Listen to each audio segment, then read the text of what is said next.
Pues bienvenidos una semana más a Terra Incógnita. Aquí estamos de nuevo, mi querido almirante. Daniel, ¿cómo estás? ¿Qué tal? ¿Cómo estamos? Yo estoy perfecto. ¿Tú estás perfecto? ¿Sí? Oye, Sí. ¿no te ha parecido que hoy el programa ha empezado con ninguno de los dos? Sí, ¿Como una interferencia? A mí me ha extrañado porque creo que hoy me tocaba a mí dar la bienvenida y no me ha dejado. Ha parecido ahí eso, una interferencia, me ha pisado literalmente. Madre mía, ¿eh? Y ha sonado, sí, una extraña voz robótica, como de marciano, de marcianito más bien, de marcianito. Estoy a 10.000 kilómetros de altura en mi nave. Tremendo, tremendo. Aquí la primicia. Yo no lo entiendo. Yo hay cosas que no entiendo tampoco. Estos son auténticas interferencias. Esto lo voy a tener que apuntar a la hojita de incidencias de aquí de la radio. Oiga, señor director, aquí en la emisora se cuela una voz que va diciendo cosas sin sentido, incoherentes. Una voz que va un poquito de bromista, Nos dice que está a 10 millones de kilómetros. En fin, hay cosas que no entiendo. Esta semana, ¿qué? Buenas noticias No traemos. creas nada. ¿Perdón? No creas nada. Que no creamos nada. Bueno. A mí ya me cuesta creer según qué cosas, en este momento. Pues sí. Hoy en el programa que trataremos hoy evidentemente, en el tema monográfico hablaremos precisamente de estos temas, de las supuestas interferencias de otros mundos en sistemas, por decirlo de alguna manera, primitivos de radio, como serían los experimentos hechos por Tesla o Marconi a eso de los años 20, o incluso unos que se realizaron años más tarde y que ya no solo eran en radio, sino aparecían en televisores en forma de imagen, y uno de los cuales hablaremos, pero ya en la sección del What the Fake, será el del famoso mensaje del extraterrestre del comando Astar Galáctico Brilliant, que se retransmitió un día del 27 de noviembre del año 77, o el 23 de noviembre, ya lo miraré, que bueno, pues un día está viendo la gente en la tele y de repente pues un mensaje como esto, ahora, No creas nada. tú estás haciendo tu programa y se cuela una interferencia. Pues no creáis nada, pero lo que os vamos a contar hoy aquí sí que es para creérselo. Pero bien, Daniel. Pues sí, como siempre, el tema de la semana no quita otras secciones como una que nunca falla, afortunadamente, que es la sección de las noticias, porque cada semana hay algo nuevo que decir.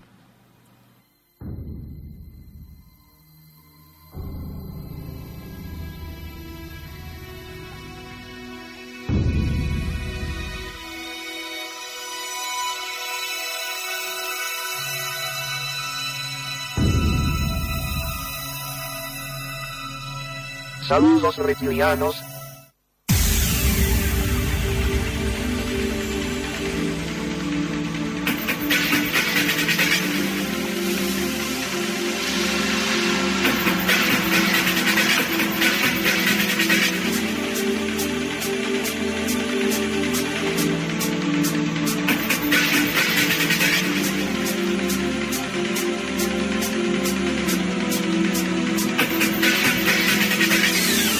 Pues vaya cachondeo que tenemos hoy aquí con las voces de supuestos alienígenas que están en naves estelares a 10.000 kilómetros de altura sobre nuestra superficie.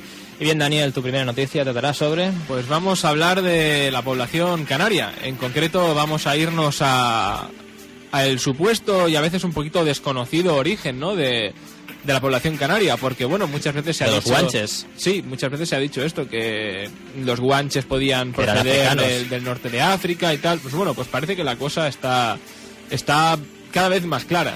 Pues bien, los primeros habitantes de las Islas Canarias, al parecer, pues eran bereberes. Sin embargo, la colonización europea reemplazó a la población de varones y como consecuencia de ello, los genes europeos ganaron terreno sobre los aborígenes y los subsaharianos. Esta es la principal conclusión de un estudio llevado a cabo por un equipo de investigadores de la Universidad de La Laguna, que ha sido publicado en BMC Evolutionary Biology. El objetivo era determinar el origen y el grado de pervivencia en la población actual canaria. Para ello llevaron a cabo un análisis genético molecular del cromosoma Y, transmitido solo por los varones, de la población aborigen de las Islas Canarias. Sabíamos que había marcadores norteafricanos, pero queríamos saber en qué momento se habían producido, si ya existían en Canarias o bien llegaron a través de los esclavos. Hasta ahora asumíamos que la población de Canarias procedía de África del Norte, pero queríamos estudiar la población aborigen, explica Rosa Freguel, investigadora del Departamento de Genética de la Universidad de La Laguna. Los investigadores detectaron ciertos componentes norafricanos en la composición de la población, pero había una asimetría sexual. El ADN mitocondrial es un marcador de herencia materna y el cromosoma Y es un marcador de herencia paterna. Al comparar esos dos resultados, se encontró que el componente norteafricano era mayor en los linajes maternos que en los linajes paternos. Y eso es un efecto bastante común en las conquistas. Un contingente de conquistadores varones mata a los indígenas y la población se forma con conquistadores varones e indígenas hembras, lógicamente. Los resultados de la investigación lo confirman y apuntan, como decimos, a un origen norafricano para estos linajes paternos que, a diferencia de los linajes maternos, han disminuido hasta ser prácticamente reemplazados en la actualidad por linajes europeos. Los investigadores analizaron muestras de cadáveres de la iglesia de la Concepción, en Tenerife, de los siglos XVII y XVIII, para establecer el impacto de la colonización europea y del tráfico de esclavos de origen africano. Las aportaciones norafricanas y subsaharianas predominaron durante los siglos XVII y XVIII. Sin embargo, durante la colonización, la mayor parte de uniones se producían entre mujeres guanches y hombres ibéricos, que gozaban de una mejor posición social. Además, la mortalidad de los aborígenes era muchísimo mayor. Según Rosa Vergel, tanto los hombres como las mujeres de origen subsahariano fueron discriminados, por lo que sus genes han ido disminuyendo progresivamente tanto en los linajes paternos como maternos. En la actualidad, el linaje europeo en la población canaria representa más de un 90%. Sin embargo, todavía quedan algunas dudas por resolver. Se desconoce si los primeros habitantes de las Islas Canarias fueron llevados a la fuerza o bien llegaron por sus propios medios. Bueno, esto es como nosotros en el originamos la civilización egipcia y lo que vosotros llamáis Weimar. Bueno, estamos aquí expuestos, aunque me gusta, ¿no? Espera que acabes la noticia que estás comentando para él opinar. Bueno, tenemos un nuevo invitado aquí, bueno, un nuevo contertulio en el programa, no sabemos cómo te llamas. Esto yo lo considero motín, y sabes que el tema de los motines en esta nave está a mi cargo. Yo me dedico con mano férrea a controlar este tipo de cosas, pero esta vez se me escapa. Yo estoy acostumbrado a lidiar con monográficos, pero no con personajes de esta calaña. Me llamo Underland. Bueno, pues Underland, bienvenido, eres el nuevo miembro por hoy del programa Terra Incógnita, que supongo que seguirás aquí encorteándonos y cada 2 por 3 comentando tus puntos de vista sobre lo que hablamos. Pero bien, lo que te iba a decir, Daniel, que esto, pues, la genética es muy curiosa, ¿no? Por ejemplo, ¿cuál es la zona de España con más influencia de genes árabes? ¿Cuál dirías que es? A ver, a priori yo diría que Andalucía y la zona sur de la Comunidad Valenciana. ¿Seguro?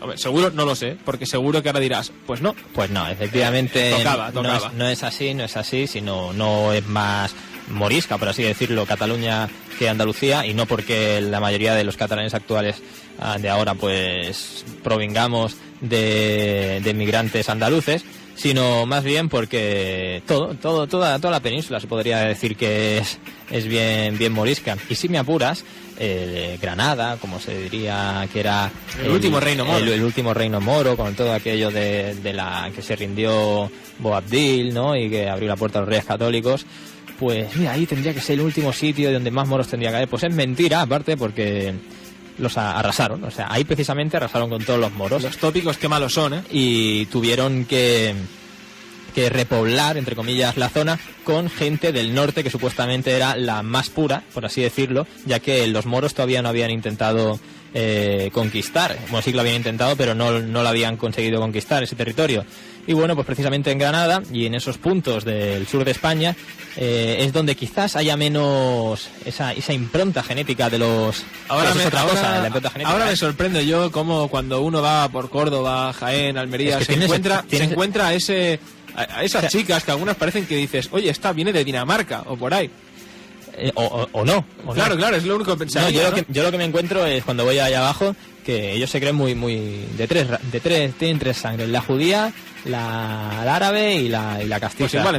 Pues igual es mentira, pero claro, no se los puede decir. Igual simplemente tienen sangre goda, por ejemplo, por ejemplo, que vienen de Alarico. Eso es como cuando le comentas a uno, oye, las gaitas las trajeron los romanos a la comunidad celta de las Islas Británicas. No, eso es mentira. Eso, pues sí, es así.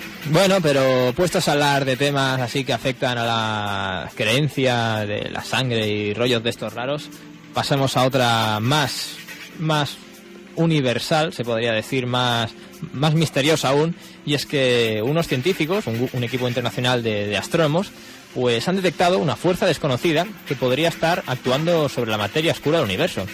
Uno de estos astrónomos, un tal Hongsheng Zhao, del Center of Gravity de la Universidad de St. Andrews, sugiere que una fuerza desconocida está actuando sobre la materia oscura. Y los hallazgos pues son publicados, si queréis entrar más en detalle, en la revista científica Nature de este mes. Bueno, según estos científicos, solo el 4% del universo está compuesto por material conocido. Las estrellas y el gas de las galaxias se mueven tan deprisa que los astrónomos han especulado con que la gravedad, generada por un hipotéticamente pues invisible halo de materia oscura, resultaría necesaria para mantener juntas a todas las galaxias. Pero bueno, sin embargo, le ha resultado escurridiza hasta ahora pues para los científicos conseguir una sólida comprensión de la materia oscura, así como la evidencia directa de su existencia. Ahora, el equipo comentado del Instituto de St. Andrews, de la Universidad de St. Andrews, cree que las interacciones entre materia oscura y ordinaria podrían ser más importantes y complejas de lo que previamente se había pensado. E incluso se especula con que esa materia oscura podría no existir y que el movimiento anómalo de las estrellas en las galaxias pues sería debido más bien a la modificación de la gravedad a una escala extragaláctica. El doctor Benoit Farnay, de las universidades de Bonn y Estrasburgo, explica: la materia oscura parece saber cómo se distribuye la materia visible. Parecen conspirar entre sí de tal manera que la gravedad de la materia visible en el característico radio del halo oscuro es siempre la misma. Bueno, aunque suene así muy fuera de nuestro conocimiento, la verdad es que este descubrimiento es extraordinariamente sorprendente, ya que supondría que el balance entre materia oscura y visible depende fuertemente de la historia individual de cada galaxia. Así, el Dr. Zhao opina que es posible que una fuerza no gravitacional esté determinando la evolución de la materia oscura como una mano invisible, dejando la misma huella en todas las galaxias, al margen de edades y tamaños. Dicha fuerza podría explicar un misterio aún mayor, conocido como el de la energía oscura, que rige la acelerada expansión del universo. Una solución más radical es la revisión de las leyes de gravedad que primero fueron desarrolladas por Newton en el año 87 del siglo XVII y refinadas después por Albert Einstein en su teoría general de la relatividad en el año 1916. Einstein nunca decidió completamente si su ecuación debería añadir una fuente constante omnipresente, ahora denominada la llamada energía oscura. El Dr. Farnay señala al respecto que si contamos para nuestras observaciones con una ley de gravedad modificada, tiene perfecto sentido reemplazar la acción efectiva de la materia oscura hipotética por una fuerza relacionada cercanamente en la distribución de la materia posible. Bueno, pues ¿esto qué te parece? Que se va a cambiar los libros de física, de momento no, pero que pueden meter aquí como una especie de add-on, de añadido, de a más, con esta nueva fuerza desconocida. Sí, además pues cuando sea conocida, yo creo que esté más estudiada. Es como muchas veces cuando se apunta a otras hipótesis ya mucho menos fundadas, como lo de las teorías del universo holográfico y demás. En fin, a ver, se trata de cosas que, bueno, son modelos matemáticos, teóricos, pero que, bueno, hasta que no se vean respaldados, digamos así, por algo empírico, pues bueno, no dejan de ser más que eso, hipótesis, ¿no? Eso es el efecto de masa. Pues muy bien, ¿cómo te llamabas? Alderán o... Sí, Aldebarán, ¿no? Como la estrella. Pues Aldebarán. Aldebarán, le vamos a llamar el amigo Alde. El amigo Alde. Pues bien, si te parece, vamos con la siguiente noticia, que va a ser una buena noticia para los que nos gusta la calidad. Una buena cerveza, el buen beber, un buen caldo, un buen vino. Un buen caldo. Sí, se le llama así al vino, un buen caldo. Así, no, sí, imagino, sí, pues los un caldo con fideos y cosas de estas. No, vocabularios y varitas, así era para hacer la gracia. Pues bien, bueno, muchos hemos oído hablar siempre de esto de que una copita de vino al día pues va bien para el corazón, que la cerveza, por ejemplo, es buena para la piel y para el pelo, en fin, para casi todo menos para la barriga. Y bien, ¿es esto cierto? ¿Es una leyenda urbana? ¿Tiene bases de realidad? Pues bueno, pues al parecer es algo bastante cierto, porque el consumo moderado de bebidas fermentadas, que serían cerveza, vino o sidra, entre otras, podría tener un efecto protector adicional frente a enfermedades cardiovasculares, según demuestran diversos estudios científicos de ámbito nacional e internacional. Así lo expresa la doctora Gemma Vilaur, del Centro de Investigación Cardiovascular de Barcelona, durante un simposio que se celebró en el marco del 31º Congreso Nacional de la Sociedad Española de Médicos de Atención Primaria y que tuvo lugar en Zaragoza. El consumo abusivo de alcohol puede tener efectos evidentemente nocivos sobre la salud. Sin embargo, según los expertos, el riesgo de sufrir un infarto es entre un 40 y un 50% más bajo en aquellas personas que beben alcohol de forma moderada que en aquellas cuyo consumo es cero. Según la doctora Gemma Vilaur, el consumo moderado de cerveza incrementaría el colesterol cardiosaludable, o HDL, y ejercería efectos antiinflamatorios y antioxidantes notables. Durante la jornada, también se destacó que no todas las bebidas con contenido alcohólico parecen demostrar los mismos efectos. Aunque existen discrepancias, son varios los estudios que han señalado que las bebidas fermentadas de baja graduación, cerveza, vino, cava y sidra, ricas en polifenoles, tienen un mayor efecto protector que otros tipos de bebidas. De hecho, algunos efectos observados, como el aumento de la concentración sérica de HDL, colesterol, la reducción del fibrinógeno y la disminución de la capacidad y velocidad de oxidación de las partículas del LDL colesterol, se atribuyen al etanol contenido en estas bebidas fermentadas. Además, otros efectos como la reducción de la concentración de las moléculas de adhesión linfocitarias y monocitarias, que retrasan la aparición y desarrollo de la arteriosclerosis, se deben al contenido no alcohólico de estas bebidas, principalmente a los polifenoles. O sea, que no es aquello típico que se dice que el alcohol de por sí es un poco bueno y tal. No, es que no es el alcohol en sí, sino el resto de sustancias que contienen esas bebidas fermentadas. Pues bueno, no solo en la cerveza es famoso, pues el caso de que si hay mucha cerveza es bueno, sino que concretamente en el vino tinto, concretamente el vino tinto, pues es el supuesto milagro de la medicina o salvación de la gente con mucho colesterol malo, porque hay dos tipos de colesterol, claro. El bueno y el malo, ya que el vino tinto tiene unas sustancias que se llaman taninos, que estos taninos pues son antioxidantes, que bueno, para hacerlo un poco claro, tienen la función de que al colesterol malo, que se puede acumular en las arterias, originando esos tapones, esos trombos, ¿vale? Que luego inducirían o tanto a enfermedades cardiovasculares, a enfermedades cerebrales o al mismo infarto, pues estos taninos incluidos en el vino tinto se los comerían. Entonces así disminuiría el riesgo de que tuvieran ese tipo de afección. Eso sí, son los taninos, no es el alcohol incluido en el vino. Exacto. O sea que lo suyo sería un consumo moderado. Exacto. Porque lógicamente, o sea, por muchos vasos de vino que tomaras y por lo tanto tomarías muchísimos taninos, sería contraproducente, porque claro, te estás metiendo una dosis de alcohol, pues que evidentemente es dañino. El alcohol sí, pero por los taninos tampoco es que haya mucho. Pero eso que se dice uno o dos vasitos de vino tinto, y cuanto mejor sea el vino mejor, porque más calidad tendrá y más, digamos, más tratamiento tiene en ese nivel de los taninos, pues mejor. Y bueno, pues que a ti que te gusta el vino y la cerveza, yo más que cerveza, yo soy mucho del tinto, ¿eh? A mí pues un buen Rioja, un buen Ribera de Duero. ¿Cuál tomas? A mí me encanta el Rioja. No, pero ¿cuál de Rioja? Es que, no sé, la marca en sí no es que le dé demasiada importancia, porque bueno, hay muchísimas bodegas que son realmente maravillosas a la hora de tomarte un vino. Qué maravilloso eres. Además, tú. No es cuestión aquí de hacer publicidad ahora de marcas. Maravilloso eres tú y un sargento de policía, que no ha querido darse a conocer. También es maravilloso. Que vio a varias personas en un círculo, en esto de los círculos de cereal, que había aparecido recientemente en Silbury Hill. Y bueno, pues decidió bajarse. Esto a Silbury Hill es Inglaterra, que no lo he dicho, pero tenéis que suponer, porque la mayoría de círculos de cereal aparecen en países anglosajones. Esos nombres, Silbury Hill, es muy británico, no te encuentras nombres así en Norteamérica. No, pues como decía, el hombre este vio que había unos individuos en nuestros círculos de las cosechas, círculos del cereal, y decidió bajarse del coche para ver qué están haciendo ahí.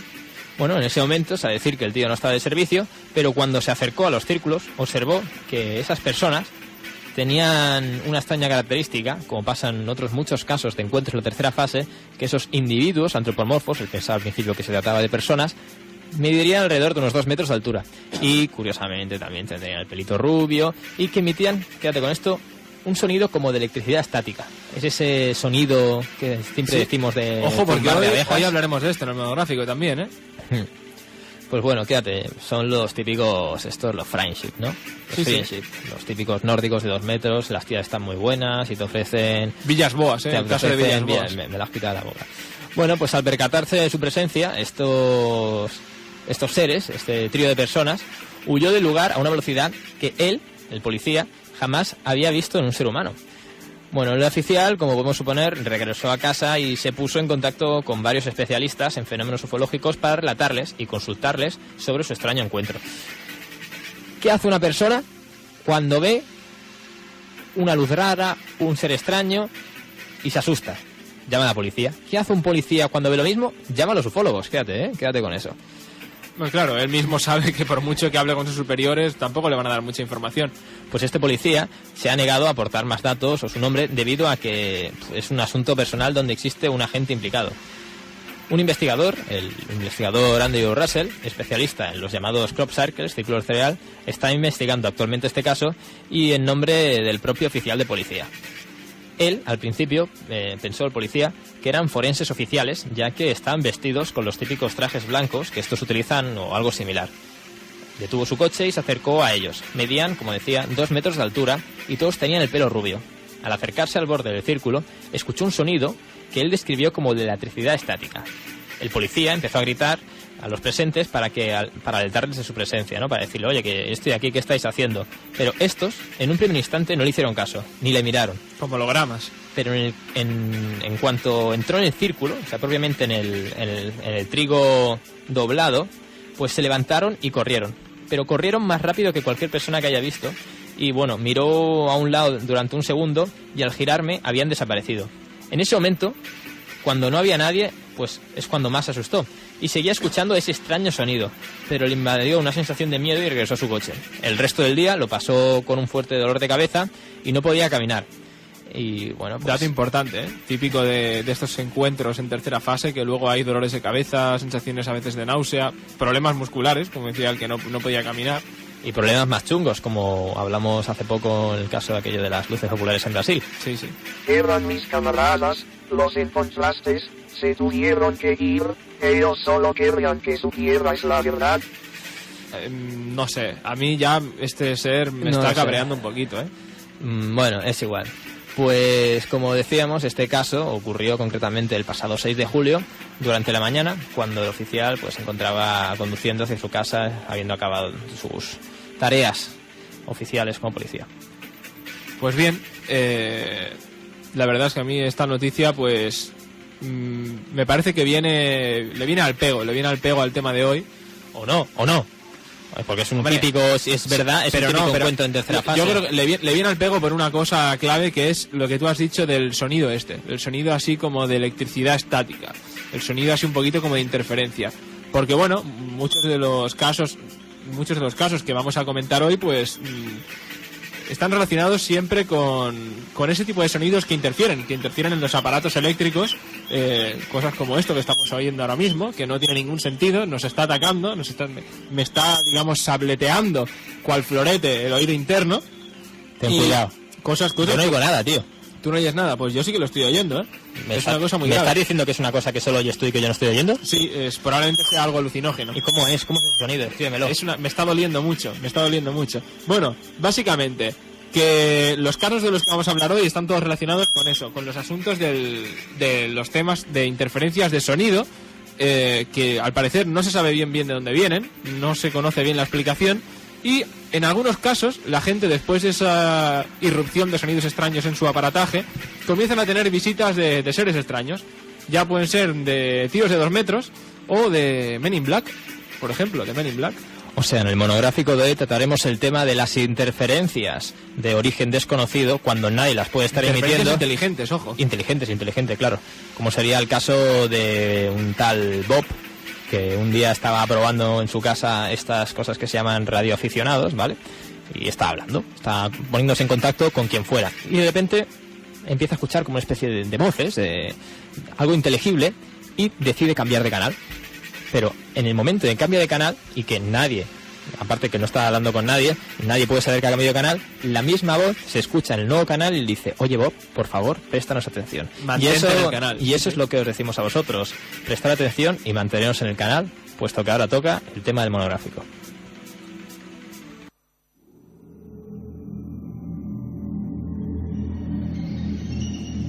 Si te interesa lo sorprendente, lo inquietante, lo inexplicable o lo desconocido, no faltes a tu cita semanal con los monográficos de Terra Incógnita.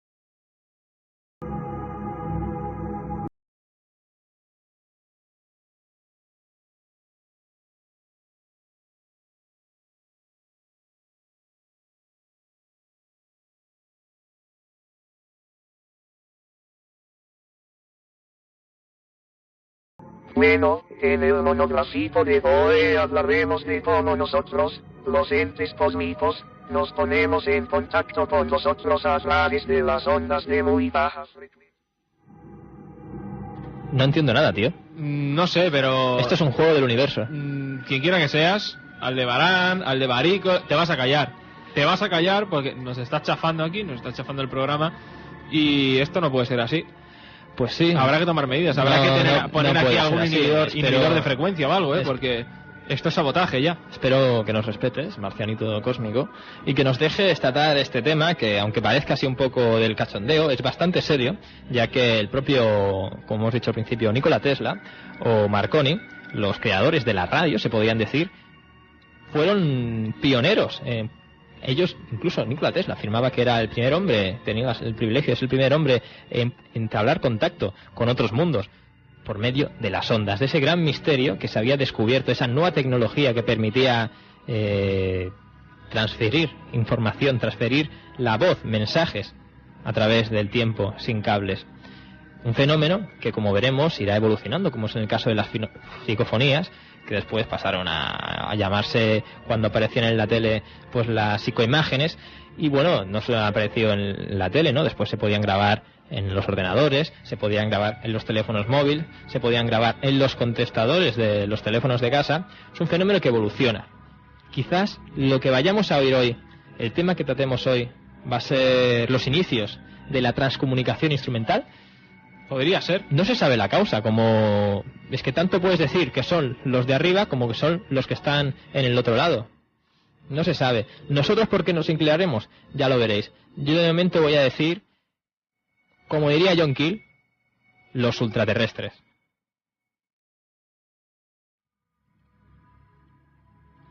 Los ultraterrestres, por decirlo de alguna manera, esos seres que pertenecen, mejor que seres, llamémosles entidades inteligentes, que pertenecerían no a otra galaxia, no al mundo de los muertos, sino a otra dimensión que cuando le da la gana, o cuando se dan unas condiciones específicas, entra en contacto con el nuestro. Pero que pertenecen a la misma Tierra, al parecer. Al parecer. Y bueno, pues ya centrándonos en la Tierra, pues bueno, qué decir de un monte que había en Colorado Springs, un monte de unos 2.400 metros, y bueno, pues en ese monte, allá por los años finales del siglo XIX, en el 1899, ese amigo de mucha gente que últimamente es famoso por aparecer en películas como El truco final, que lo interpreta David Bowie, Nikola Tesla, si no lo conocéis, es el creador de uno de los inventos que más usamos a lo largo del día, la corriente alterna. Y de otros que no usamos tanto, como por ejemplo la bola de plasma. La bola de plasma, que eso es tan bonito, que tú lo tocas y te mete el chispazo, o sí, parece que te mete el chispazo, pero no te mete. Pues Nikola Tesla, aparte de crear la corriente alterna, era una buena persona. Trabajó con Thomas Alva Edison, sabe decir, eran contemporáneos, pero no acabaron siendo muy buenos compañeros y cada uno acabó por su lado. La gloria se la llevó, como todos sabemos, Thomas Alva Edison, que es el nombre que todo el mundo conoce, y Nikola Tesla solo, digamos, que ha pasado a formar parte de ese gremio de los grandes genios olvidados de la historia, o en forma de rostros que nadie conoce en camisetas de stands frikis, ¿vale? Por decirlo de alguna manera. De cosas lamentables. Pues no, este hombre merece el respeto de más de uno de nosotros, por no decir de todo el mundo, ya que él quería, como descubridor de la corriente alterna, que esta fuera gratuita, fuera de bien público y gratis para todo el mundo, pero no le dejaron. Pues bien, este hombre construyó, como decíamos, en esa montaña de Colorado Springs, pues una torre un poco rara, así que parecía extraña, que bueno, pues estaba construida, como hemos dicho, en un monte de unos 2.400 metros y tenía una altura a la torre de unos 50 metros aproximadamente. No era poca cosa. Pues Nikola Tesla, mediante un filántropo, un tal coronel John Jacob Astor, le cedió $30.000, para construir ese proyecto que él quería experimentar. Él quería experimentar con crear lo que ahora conocemos como radio. Él construyó un transmisor bastante potente y un receptor que fue desarrollado con el método de la difusión eléctrica, que actualmente pues es lo que rige los funcionamientos de una radio y de emisión a nivel mundial. Bueno, él concretamente lo quería hacer para la época, quedaos con la época, que es finales del siglo XIX, mediante, como decía, un sistema sin cables.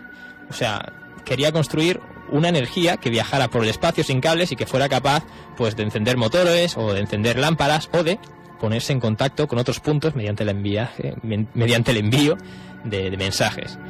Esto, pues, sucedió con éxito, por lo menos en un principio. Por ejemplo, pues para luces, para lámparas o para equipamiento, para equipos de su propio laboratorio. Que además funcionaban estos sin cables.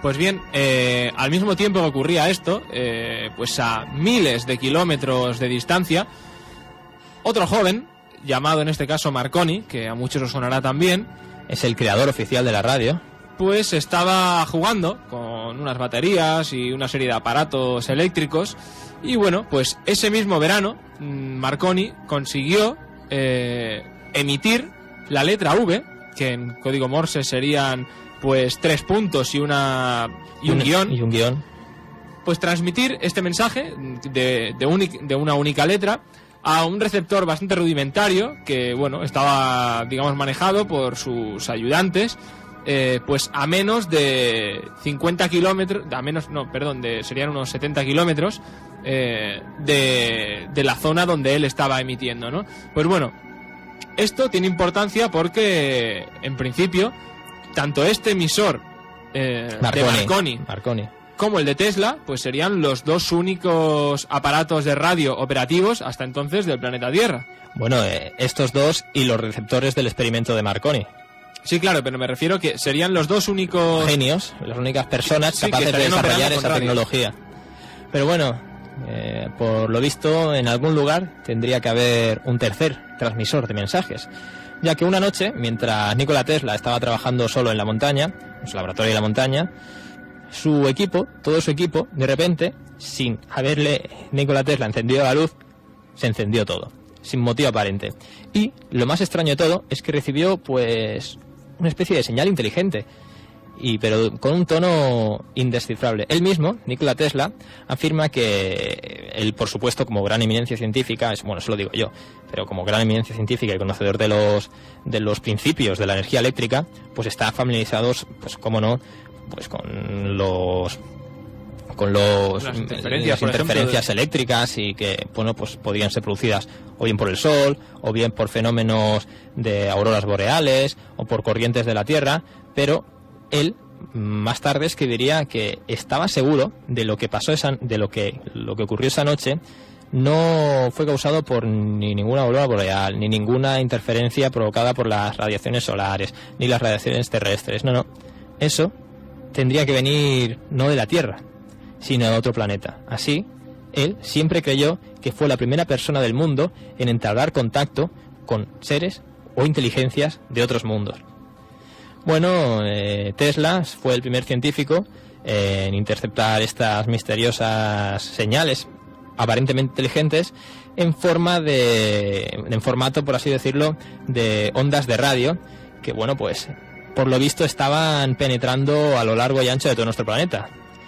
Bueno, estas interferencias mantenieron fascinados a generaciones de científicos durante años. Nikola Tesla, a decir, pues que era también, como se puede ver en la película esa del truco final, un hombre bastante extraño. Se decía que era no practicaba sexo, era un místico, por así decirlo. Y bueno, en el año 1900, Nikola Tesla, le dijo a un reportero: no podemos afirmar positivamente de que haya formas de vida, lo que yo me refiero al principio con ultraterrestres, que no estén aquí con nosotros, en medio de nosotros. Como él diría, como si fuera una persona más. Él más se inclinaba como si fueran de otra constitución y su vida se manifestara de otra manera diferente a la nuestra, pero que igualmente están aquí y con los medios y la técnica adecuada se podrían percibir. Está curioso, o sea, ¿cómo se puede uno imaginar esto, ¿no? O sea, una forma de vida que no sea perceptible a la vista humana, pero que sea capaz de hacer este tipo de cosas. O sea, que se supone que tiene también una tecnología para hacer este tipo de cosas, o no, o igual no necesita de tecnología. O igual ha aprovechado esa tecnología para él poder comunicarse. Pues bien, pero es a decir que Nikola Tesla ya era un personaje así misterioso, que tuvo sus aventuras con voces y luces de origen desconocido en su infancia, ya que él decía que de pequeño de repente veía como flashes de luz, impactos de luz que aparecían de repente a su lado, y que acompañando a ese reflejo o ese flash de luz, una voz que vendría a decir un concepto, y ese concepto, cuando él lo estaba escuchando, se le aparecía en la cabeza, pero no le dio más importancia. Sí, bueno, esto en concreto era sobre todo cuando él estaba en compañía de gente, que estaba escuchando pues una conversación normal y corriente. Alguien decía, por ejemplo, en mitad de la conversación la palabra, yo qué sé, silla, ¿de acuerdo? Y a él lo que le ocurría era una cosa que, como ya veis, no tiene ningún sentido, que es un poco de mente obsesiva. A él se le aparecía una silla delante. Y era tan real la imagen que él, no sé, se quedaba como diciendo que esto que está pasando aquí, ha habido una silla ahora delante mío y yo no me he enterado de que tenía una silla delante. Él intentaba eso, tocarla. Pero iba acompañada de esa luz, de ese reflejo de luz. Sí, eso siempre. Aparecía esa luz y entonces de repente esa luz, digamos, que se transformaba en la imagen de la palabra que acababa de oír en boca de alguien. Una palabra así aleatoria, podía ser cualquiera. 2 años después entró en juego Marconi otra vez, mandando otra letra. Pues sí, porque 2 años después del experimento de ahí de Colorado Springs, pues Marconi, como tú bien dices, consiguió enviar otra letra. En este caso era la letra S, que en Morse serían 3 puntos, y la envió pues a través del Atlántico, lo cual pues comenzó, digamos, una nueva era en el mundo de las comunicaciones, porque bueno, la que había conseguido hacer antes era pues a unas 50 millas, que vendrían a ser unos 65, 60 y pico kilómetros el transmisor del receptor, pero ahora es que había conseguido enviarla desde Italia, desde Europa, hasta Norteamérica. O sea, esto realmente era un hito. Pues bien, el caso es que desde el principio ya pues operadores de radio pues a lo largo y ancho del mundo recibieron señales que en realidad nadie podía identificar o entender. Algunas de estas señales eran incluso tan fuertes que parecía que se estaban originando pues a 1 milla o 2 de... O sea, muy cerca del emisor o del receptor. Que es por lo que a veces decimos de, oye, extraterrestres o no, es que parece que vienen como de muy cerca, ¿no? O extraterrestres, pues, pero están en el tejado. Sí, claro, quién sabe. Mira, oye, pues, se ha callado la voz esa, ¿eh? Se ha callado, yo creo que le hemos dado el toque de atención. Pues bueno, toque de atención como tenía que pasar en estos casos, porque incluso esa señal era tan fuerte que incluso tapaba y pisaba a todas las otras. Bueno, la única, digamos, cosa identificable dentro de todos este tipo de interferencias y de mensajes sin sentido era pues la transmisión constantemente repetitiva de la letra que había emitido Marconi, en este caso de la letra S. Pero bueno, Marconi además se dio cuenta de que estas estaciones de su grupo de ayudantes a ambos lados del Atlántico estaban recibiendo ese tipo de señales piratas, porque no podían ser otra cosa, porque claro, tenemos que tener en cuenta que simplemente estaban él y sus ayudantes y Tesla. Y Tesla, sí. O sea, era Tesla que estaba haciéndole la puñeta a Marconi. ¿Estaban hablando los dos entre ellos sin saberlo? Es bastante probable que no. Pero bueno, porque tenemos que tener en cuenta que se oía por todo el mundo. Pero vaya, señales piratas antes de la Primera Guerra Mundial, que es cuando empezó, digamos, todo este boom ya de las comunicaciones por radio, baja frecuencia y demás. Pues bueno, el caso es que en 1921 Marconi lo tenía muy claro. Él creía que este tipo de interferencias solo se podía deber a una cosa. A que estaban... No me lo digas. Estaban entrando en contacto con civilizaciones extraterrestres. Exacto, él lo tenía clarísimo. Claro, ¿qué otra cosa podía pensar alguien en 1921 cuando los únicos aparatos que existían eran los de él y los de otro amigo? O se tiene un ego muy alto y se piensa que solo él ha sido capaz de desarrollar en la Tierra la tecnología de transmisión por radio, ondas de radio. Que nosotros sepamos... Es así. Y Tesla antes. Sí, Tesla antes. Pero bueno, Tesla tampoco tenía la capacidad para esto. Bueno, a Tesla también le pasaron sus cosillas, ¿no? Como he dicho. Sí, pero quiero decir, Tesla no había conseguido hacer transmisiones de ondas de radio lo suficientemente potentes como para atravesar el Atlántico. Esto primero que lo logra es Marconi. Es verdad. Pues bueno, el caso es que... ya hacia el año 1924 se comenzaron a hacer muy populares pues rumores sobre señales que venían de Marte. Y bueno, se decía que cuando la órbita de Marte pues se acercaba a la Tierra, pues tenían lugar interferencias muy extrañas. Bueno, el caso es que por aquel entonces, que la órbita de Marte en 1924 era muy próxima a la Tierra, se hizo una especie de experimento a nivel europeo, y también incluso depende cómo a nivel también de Norteamérica, y lo que se intentó fue detener cualquier tipo de radio, ya sea militar o comercial, que por aquel entonces ya se habían popularizado, había pocas, pero bueno, ya existía la radio como tal en los años 20, y bueno, digamos que debido a esos rumores, a esa creencia, pues pararon todas sus emisiones y se mantuvieron a la escucha. Incluso no solo ellos, sino también un montón de radioaficionados a lo largo y ancho del mundo, pues también se sumaron a esta iniciativa. Bueno, el caso es que un tal doctor David Todd, que era el jefe del departamento de astronomía en el Amherst College, pues digamos que preparó un aparato, un artilugio conocido como la radiocámara Jenkins, en un observatorio naval. Jenkins, que fue, pues digamos, un pionero de la televisión tal como la conocemos ahora, es decir, la transmisión de imagen, no de sonido. Pues bueno, Marte, digamos que se acercaba poco a poco, y todo el mundo pues se encontraba esperando. Pues bien, el 24 de agosto, como decimos, en 1924, pues que todas estas estaciones, o al menos la mayoría, estaciones de radio de, como decimos, militares, civiles, sí, comerciales, de todo tipo, pues habían secundado este experimento. Bueno, pues no tuvieron que esperar mucho porque unas señales bastante extrañas, un poquito desasosegantes, de origen no identificable, pues fueron digamos recogidas, o al menos se pusieron en alerta sobre ello a través de un montón de oyentes a lo largo del mundo que se estaban colando en los aparatos. Pues bueno, al parecer el aparato de este doctor Todd, pues digamos que comenzó a hacer sonidos raros, a pegar como botecitos, y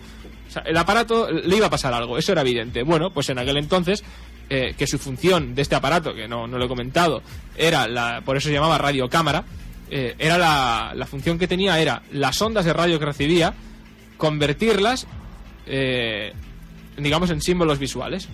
Salía era como una especie de radioimpresora. Sí, vale, me gusta. Y en ese momento pues salía ahí en Morse o lo que tuviera que salir. Bueno, pues el caso es que cuando empezó a hacer ruido todo esto, comenzó a salir el papel, y en ese papel, pues bueno, lo único que encontraron es en una cara, pues nada, lo típico. Es muy chungo, sí, lo que ibas a decir. Rayitas, puntos, de forma más o menos regular, con cierta inteligencia en cuanto a la distribución y el patrón. Pero bueno, realmente lo inquietante estaba en la cara B. En la cara B, porque ¿qué se encontraron? Al parecer era un absurdo. Eran puntos y líneas por ahí esparcidos, sin ningún sentido. Pero cuando uno se alejaba del papel, pues vio que los simbolitos de los puntos y las rayas estaban como agrupados. Y conforme uno se iba alejando más y más de la hoja, porque hay que tener en cuenta que eran hojas bastante grandes, pues la gente se quedó alucinada. ¿Qué había ahí? Había una cara humana. Como mal dibujada. En forma de que dos puntitos. Sí, como los gráficos aquellos típicos de MS2. ¿Tú recuerdas los juegos aquellos de MS2 de los años 80? Sí, que eran recuerdo. Todos dibujitos hechos con símbolos, con caracteres. Suponemos pues esto, que son así. Pues sí. esto lo mismo. Pero es muy fuerte.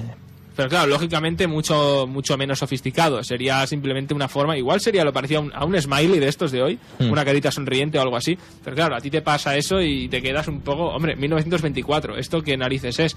Y que es la conversión a símbolo impreso de unas ondas de radio que se están recibiendo. Cuando la máquina esa no tenía la capacidad de imprimir dibujos, por así decirlo, ¿no? Exacto. Lo único que tenía era pues de imprimir líneas rectas con símbolos.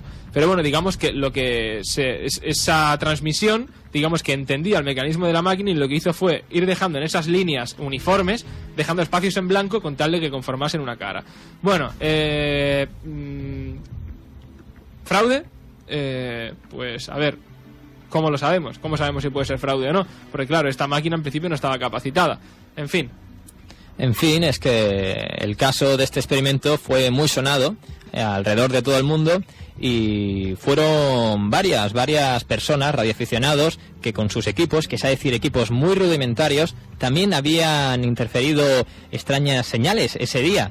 Así, pues se pusieron en contacto entre todos y dedujeron que no se podría tratar de ningún fraude a nivel mundial, ya que aparte de que las máquinas por aquel entonces eran de una tecnología bastante rudimentaria, no se explica el por qué esas señales aparecidas, por ejemplo en la máquina esta que decías tú del Jenkins Radiocámara, aparecían en forma de señal muy fuerte. No había ningún aparato en la Tierra en esos momentos capaz de emitir a una frecuencia tan fuerte como la que estamos hablando. ¿Se podría tratar de un fraude a nivel mundial? Pues como decimos, no, porque a nivel mundial no había máquina, no había máquina ni nivel. Bueno, pero lo extraño es que realmente sí que parecía de que esas emisiones tenían un origen terrestre, pero ¿de dónde? Eso ya no se sabe.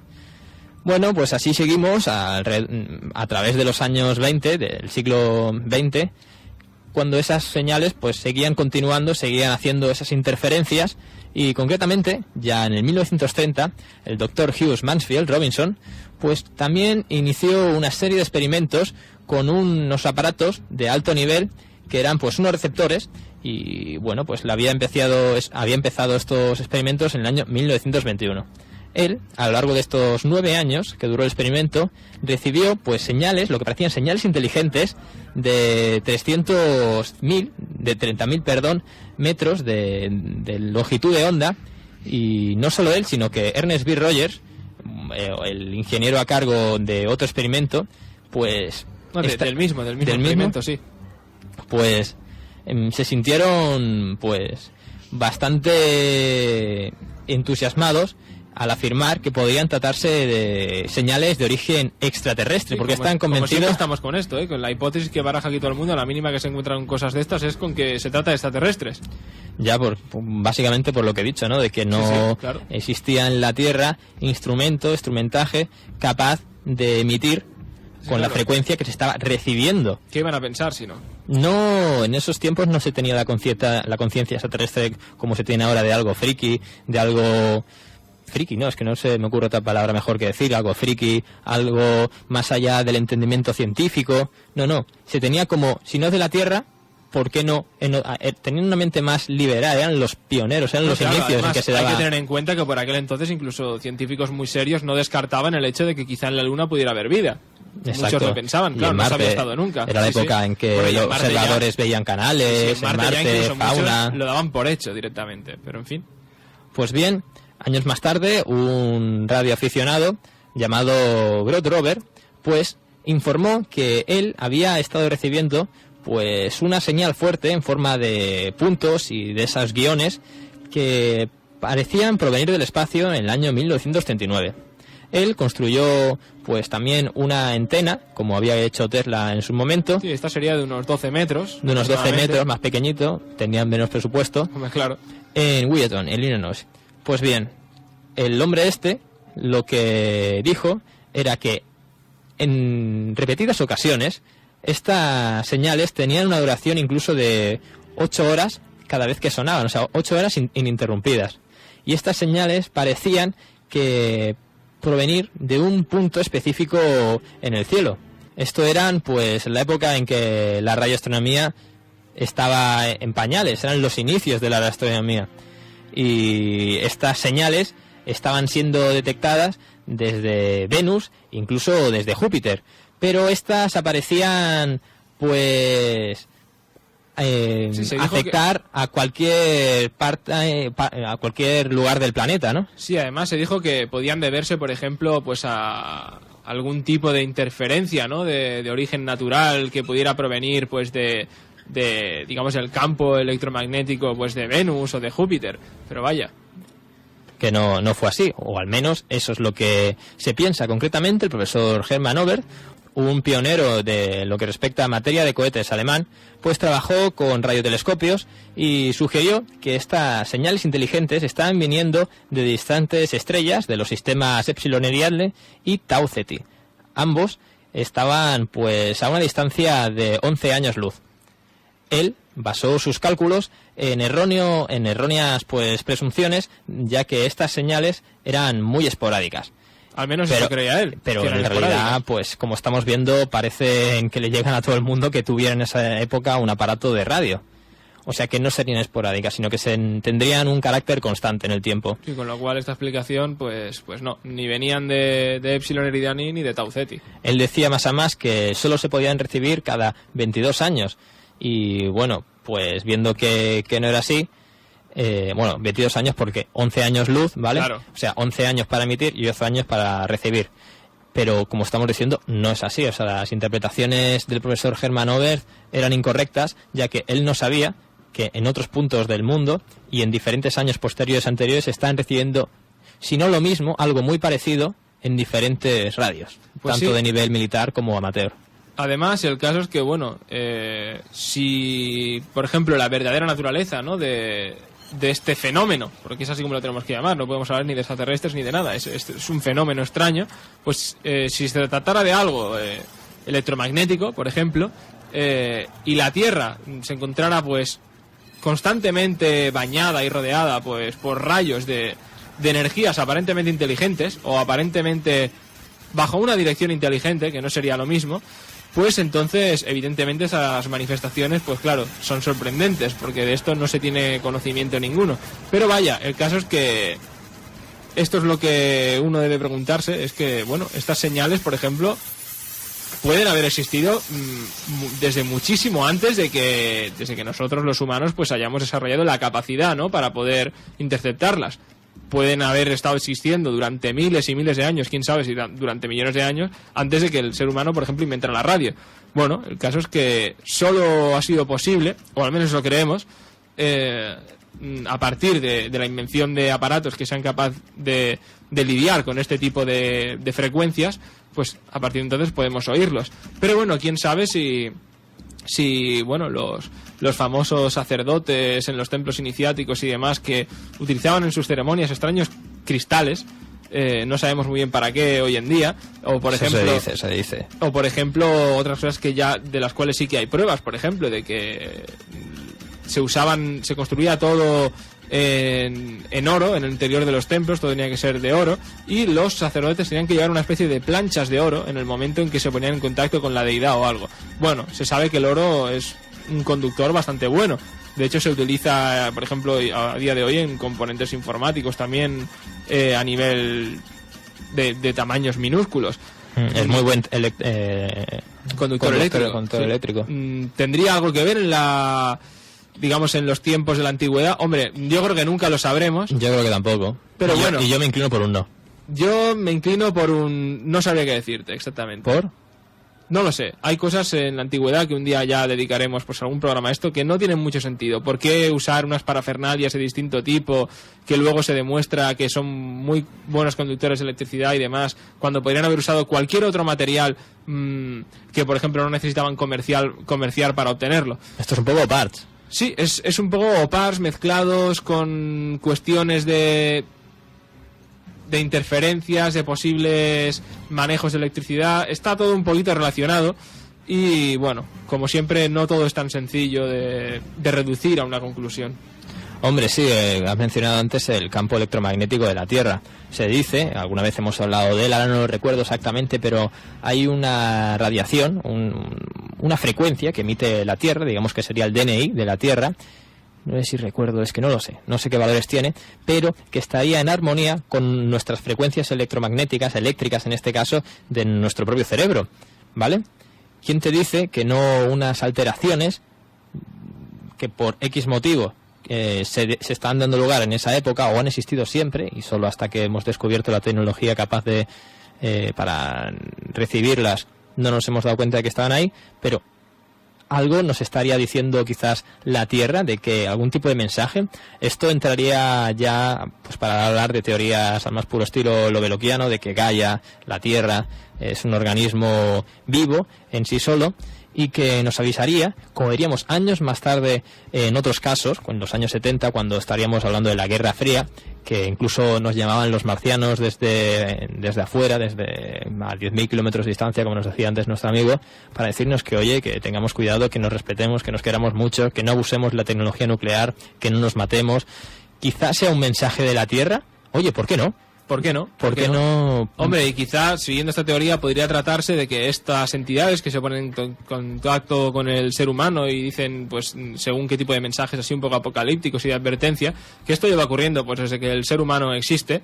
Ya tenemos testimonios, por ejemplo, en todas las tradiciones religiosas, y para ser más cercanos, pues por ejemplo, hoy en día alguien puede coger cualquier Biblia y se encuentra con este tipo de cosas, pero vaya, quién sabe si no sería en el fondo la misma Tierra que va tratando de enviarnos mensajes y se adapta a la cultura de la época, por ejemplo. Sea la Tierra, sean marcianos o sean seres de otra dimensión implícitos en la nuestra, después sí. El caso es que cambian esos dots y slash, esos puntos y guiones, por voces, por conversaciones.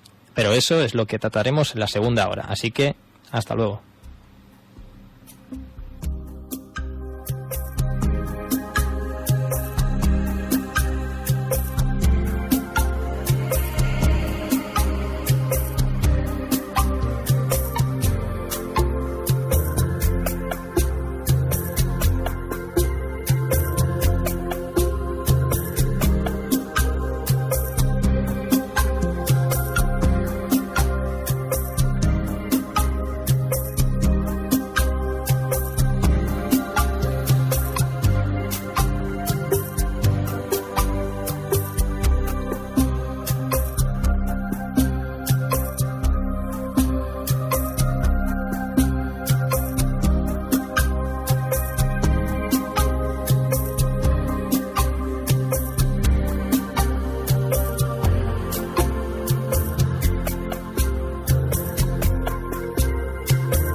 Són les 11 de la nit. La temperatura és de 17 graus i la humitat del 82%.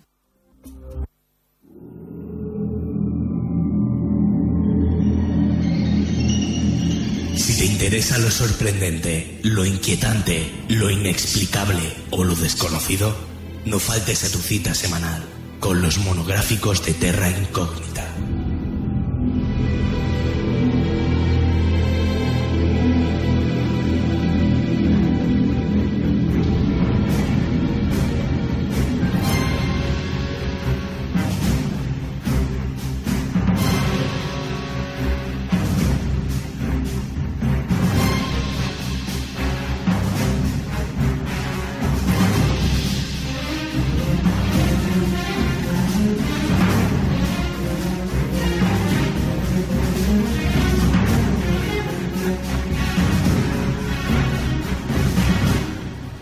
Pues aquí estamos, la segunda hora del monográfico, del programa de Terra Incógnita de hoy, que no sé si nos habéis seguido desde la primera hora, en la cual habíamos tenido pues unas interferencias de una entidad inteligente que afirmaba llamarse de un nombre que ni me acuerdo, así que fíjate lo trascendente que ha sido tu aportación al programa y sobre todo para la humanidad, que ni me acuerdo.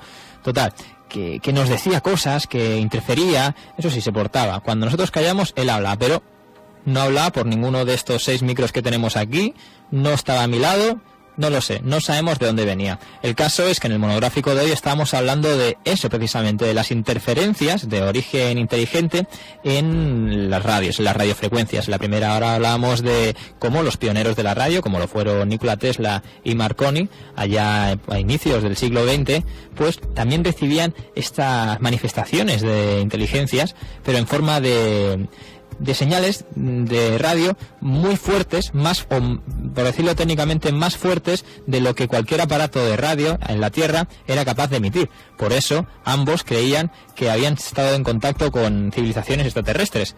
Pero nos habíamos quedado en la década de los años 30 del siglo XX, en el 1930, en unos experimentos, y como dije al final de la primera hora, esas señales, en vez de ser puntitos y guiones, como sería el código Morse, evolucionan, al igual que otros muchos fenómenos de esto de la transcomunicación instrumental, como serían las psicofonías, y evolucionan y ya hablan, ya no solo emiten en forma como sería un código Morse, sino que hablan.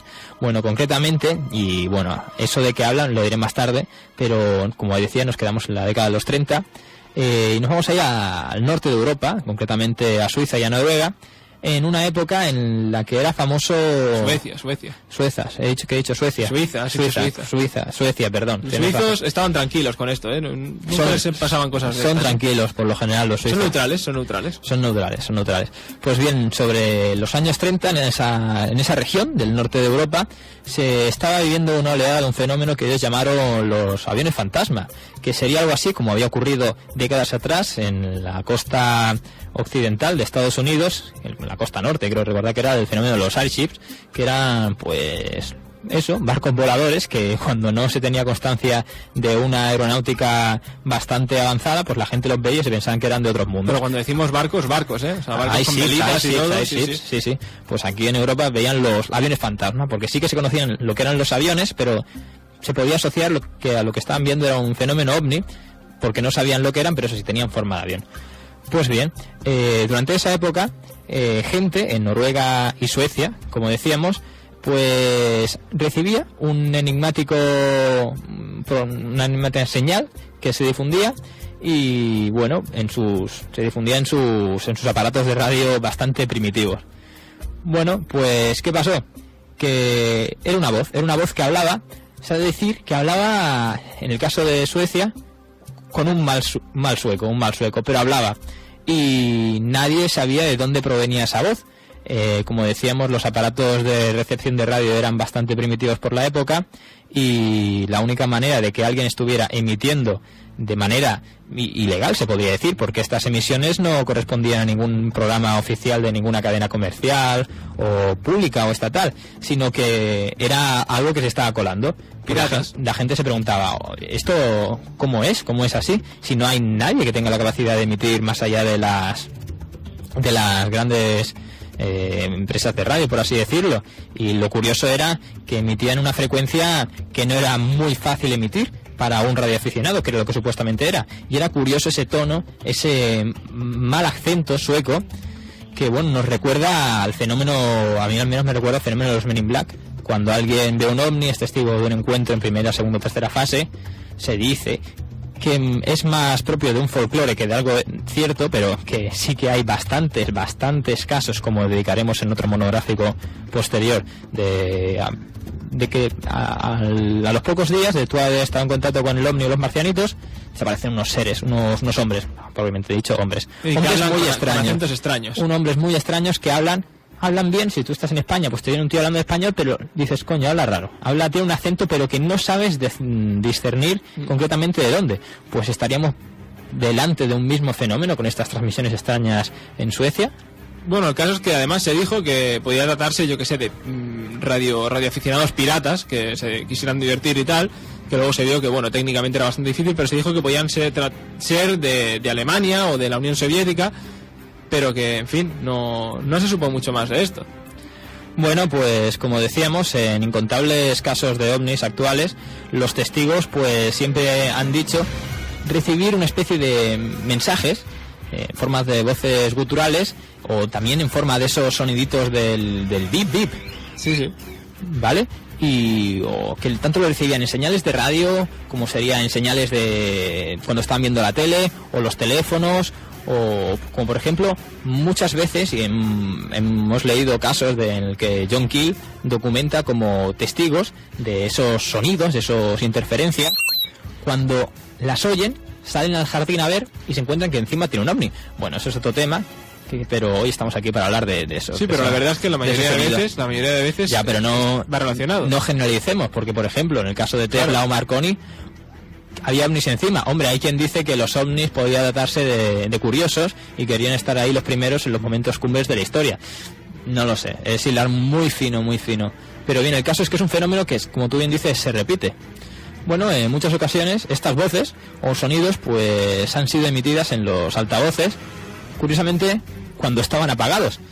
Bueno, a ver, para los que no lo sepan, pues bueno, un altavoz consiste de una cosa muy sencilla, que es un electroimán que vibra en una especie de cono de papel o de tejido de ropa. De ropa. Sí, y que bueno, cuando el cono vibra, pues hace que vibre el aire y eso es lo que produce las ondas de sonido. Pero bueno, se dice que, por ejemplo, esto es algo pura teoría, de que un rayo o una onda electromagnética de energía, eso sí, en muy baja frecuencia, podría activar este imán que pondría todo el mecanismo en funcionamiento y haría pues eso, que unos altavoces que están apagados, que están desconectados de la corriente, siguieran desconectados, pero comenzaran a sonar. Pero claro, ¿de dónde viene esa muy baja frecuencia que los activa? Tiene que haber un emisor. Tiene que haber un emisor. ¿Y dónde está? En esa época no era habitual que hubiera ni tan solo emisores, estamos hablando de los años 30 del siglo XX, y que, aparte, esas very low frequencies... Que son de utilidad militar, básicamente. Eran de utilidad militar y de muy poco uso, y de muy poco... Estaban muy, como hemos dicho antes, en los inicios de la very low frequency. Pues bien, otro caso ocurrió en el año 1954, en enero, cuando gente alrededor del medio oeste de los Estados Unidos pues dijeron que estaban oyendo unas extrañas voces que venían, quedémonos, no solo de un pueblo ni de una casa, sino de todo el medio oeste de Estados Unidos, que venían de radios apagadas. Bueno, estas voces pues hablaban en un tono monótono y hablaban con ese tono que antes he mencionado de pacífico, de vengo a salvaros y que venimos en son de paz, lo típico. Pues bien, esas voces, hay registros que dirían algo así como, bueno, deseamos que ninguno de vosotros tenga miedo, aparte de que más allá de que hable desde el espacio, pues no tenéis por qué entrar en conflicto, no tenéis por qué entrar en guerra, ya que os vais a destruir. Incluso seáis extraños, este mundo en el que vivís, os tenéis que querer todos mucho. O sea, un típico mensaje New Age o una ecologista. Cosa así, azucarada, una cosa azucarada. Sí. Después, cuando hablemos en el One the Fake del caso de Billion, veremos que es algo muy parecido. Es lo mismo. Es lo mismo. Pero bueno, que es curioso, ¿no? Este tono New Age de salvarte tu mundo, salvar tu mundo, de querer que entre todos podéis, que os tenéis que querer muchos, de que no tengáis... Y que te lo tenga que decir una voz extraña, Eso es lo grave, que tenga que venir una voz de no se sabe dónde a decirte... Hombre, en los años 54 ya el inicio de la Guerra Fría, sí, que cuando, bueno, es una época que no hemos tenido la fortuna de vivir, ¿vale? No la hemos vivido, pero en una época que se tenía que vivir con mucho miedo, ¿no? Cuando se estaban amenazando las dos superpotencias de que en cualquier momento, si algo ahí salía mal, te iban a bombardear con una bomba atómica que no sabías. Y la psicosis no te ibas a constante esta de simulacros para, digamos, esconderse en refugios antinucleares y demás. O sea, pues bueno, pues ¿quién te dice que no? Un bromista, un tío con un cierto sentido de crear inquietud, pues para evitar que se extiendan los miedos, se hizo pasar por una entidad fuera del espacio. ¿Y cómo hizo que sonara su voz a través de radios que no es que se encendieran misteriosamente, sino que nunca llegaron a encenderse, pero sonaban? Eso es el auténtico misterio de todo esto que estamos hablando. Esto es el vacío. Pero bueno, tan vacío como otro caso, por ejemplo, concerniente a George Hunt Williamson, un antropólogo, que bueno, afirmaba que estaba presente cuando un radioaficionado amateur, pues bueno, estaba, digamos, ahí haciendo una serie de pruebas y estableció contacto, aparentemente, con otro mundo. Estamos hablando del verano de 1952.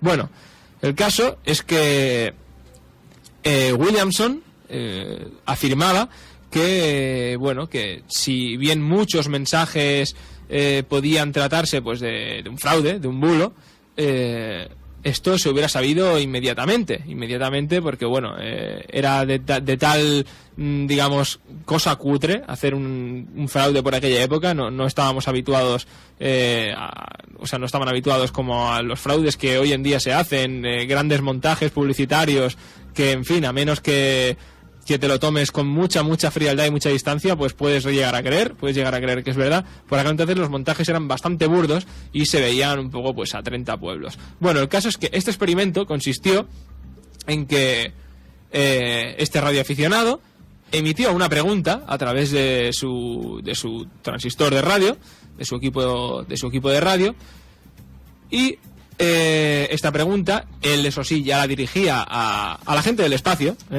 Este era un creyente realmente, un creyente en los alienígenas. Bueno, pues tan pronto como hizo esta pregunta, recibió una respuesta. Bueno, el experimento viene aquí, porque sin previo aviso, el radioaficionado cambió de frecuencia a unos 160 metros y volvió a preguntar otra pregunta nueva. Bueno, pues para su sorpresa y la de Williamson también, inmediatamente tras hacer la pregunta volvió a recibir respuesta de esta misma voz. Y habiendo cambiado de frecuencia y sí, aún así sin haber indicado que iba a cambiar de frecuencia. Exacto, fue una cosa así del absurdo, como si estás hablando con alguien por teléfono, cuelgas, llamas a otro teléfono de la lista telefónica con diferente número, te lo cogen y vuelve a salir la misma persona. Una cosa que, bueno, es bastante... es directamente imposible, porque, bueno, no hay, ni había por aquel entonces, pues, semejante capacidad de poder en todo el planeta que permita pues a un operador de radio saber dónde vas a cambiar tú. Estaríamos hablando en ese caso de telepatía, de adivinación del pensamiento de la otra persona. Uh-huh. Bueno, el caso es que incluso aunque este radiooperador aficionado hubiera advertido al otro, a esa entidad, que iba a cambiar la frecuencia a 160 metros, pues es que ni siquiera habría tenido tiempo de esa otra persona de cambiar a los 160 metros, que ya el radiooperador habría formulado la pregunta. Pero claro, lo hizo todo inmediatamente. ¿Esto qué significa? Bueno, que aun en ese caso, cuando el otro interlocutor hubiera cambiado a 160 metros, la pregunta ya hubiera sido formulada. Y evidentemente tú no puedes responder una pregunta que ni siquiera has escuchado. Exactamente. Por lo tanto, es bastante curioso, todo queda un poco en sí, el vacío. Es cierto, es la transcomunicación pura y dura, Pero lo que es otra cosa del vacío y bastante inquietante es que Williamson, después de todo esto, se fue a Sudamérica a hacer viajes por las ruinas y demás, y de repente, pues a principios de los 60 se dejó de tener noticias de él mientras estaba en estos viajes y no se volvió a saber nada. Desapareció, eso es para darle. Me recuerda como al coronel Percy Fawcett, ¿no? Que se perdió en el Amazonas y no se volvió a saber. Buscando el dorado.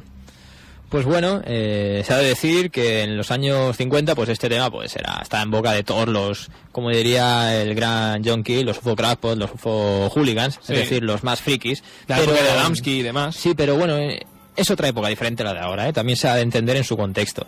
Pues viene una convención de estos temas que se celebró en el Giant Rock de California en el año 54, pues la gente se puso a elaborar hipótesis de lo que serían esas interferencias. Pues hay gente que dijo pues claramente que se trataba de entidades fuera de la Tierra, extraterrestres, que aparte de interferir, de tener la capacidad de interferir con nuestros aparatos de radio, pues eran capaces de leer nuestras mentes y de, con solo leernos nuestras mentes, pues ya interferir y saber lo que estamos pensando y contestar a las preguntas, aunque no las digamos, como sería el caso que tocabas de decir por la frecuencia y cambiar.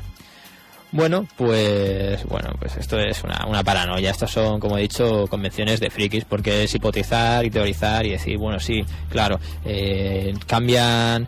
cambiamos de canal y hacemos una pregunta que no pueden escuchar y nos responden, pues la única explicación posible es que, aparte de interferir en nuestros aparatos, es que nos leen la mente, es que son seres súper extraordinarios.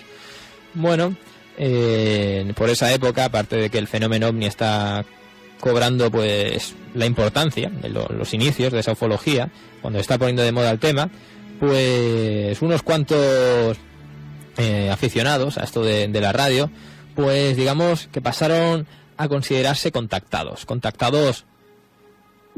con los extraterrestres. Bueno, posiblemente porque toda la noche pues se sentaban rodeados de todo su equipo de radioaficionado, rastreando pues esas frecuencias donde no tendría que haber nadie y que a veces sonaría algo. Por ejemplo, en agosto del 1958, concretamente el 3 de agosto, pues un radioaficionado local de los Estados Unidos, pues repetidamente cogía una extraña frecuencia de difusión, concretamente en el 75.0 de la banda internacional, una banda donde se escuchaba repetidamente, como decía, la voz de algo que podría considerar su nombre, que no para de decir de que era del planeta Nakoma. Bueno, que era Nakoma, se trataba de Nakoma del planeta Júpiter. O sea, ya o son bromas de la gente, que es lo que yo creería.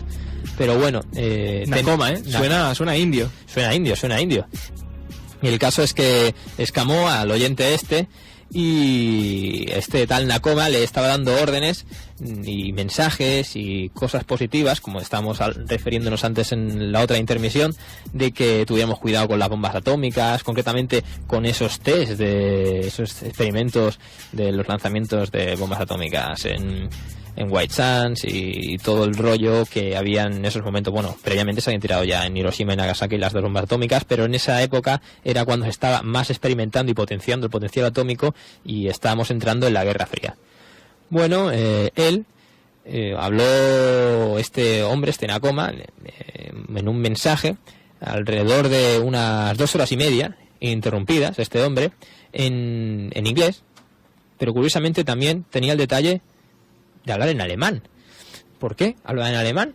Bueno, pero no solo en alemán, además, o sea que... Y no solo en alemán, o sea, volviendo al caso que mencionamos antes de los Ghost Plane, los aviones fantasmas que asolaron Noruega y Suecia, pues también hablaban en noruego. Y en otro lenguaje que no entendió, un lenguaje así muy extraño, y que, como no, tendría que ser su propio lenguaje del planeta Júpiter. Bueno, lo describió este lenguaje como... era algo así como musical, era melodioso, y concretamente este contactado dijo que era la señal más fuerte que había recibido nunca, cuando, repetimos, en esa época las únicas señales fuertes solo las podían emitir aparatos de alto standing, por así decirlo, que evidentemente o pertenecían al ejército o altas fuerzas tecnológicas. ¿O a quién pertenecían?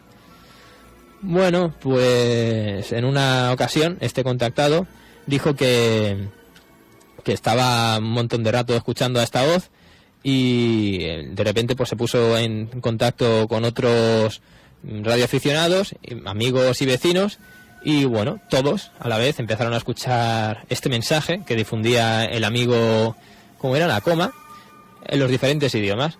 Y bueno, el caso es que había mucha distancia entre el amigo Juanito y el amigo Pepito, que encontraban estados diferentes y que, curiosamente, aun habiendo bastantes kilómetros de por medio entre los dos receptores, la señal era igual de fuerte. O sea que evidentemente estamos hablando de un receptor con una potencia de difusión bastante fuerte.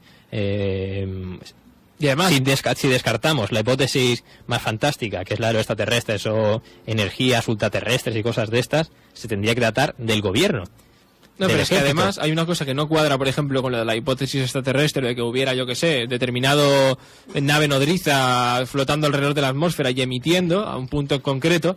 El caso es que las ondas, evidentemente tenemos que hablar de lo que consideramos tecnología humana, claro, porque si existe tecnología extraterrestre no sabemos cómo es, pero bueno, las ondas, digamos así, de largo alcance, a nivel, por ejemplo, de satélites y demás, son muy unidireccionales. Esto quiere decir que se pueden oír a muchísima distancia, pero solo en un diámetro, en un radio muy concreto, que es donde enfocan. Por lo tanto, o sea, si enfocaran a la casa de este señor, pues se podría oír a lo mejor en todo el pueblo. Mira, pero no en todo Estados Unidos. Por poner un ejemplo, nosotros aquí en Radio Despí, supongamos que nos ponemos a hacer así una bromita, un hoax, haciéndonos pasar por el marcianito Halender, por ejemplo.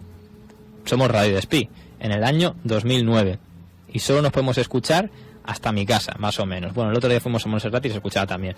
Pero así, básicamente, digamos que tendría una distancia, esta radio, en estos años, de 1 kilómetro, 2, más, en realidad un poquito más. Pero fijaos que aquí estamos hablando de miles de kilómetros, diferentes estados de Estados Unidos, y la señal se recibe con la misma intensidad. Pues como decía, esto solo podía tratarse de fuerzas federales, del ejército. Así que se puso en contacto con estos aficionados que habían entrado en contacto con el individuo, la entidad superinteligente, supercósmica Nakoma, se pusieron en contacto con la Comisión de Comunicaciones Federal y estos denegaron tener conocimiento, o alegaron tener ningún conocimiento sobre esta extraña frecuencia de difusión. Se trataría de una broma que ellos mismos, y por eso la ocultan. Hombre, creo que no hay necesidad. ¿Para qué? ¿No? Gastar presupuesto en chorradas de estas no tendría mucho sentido.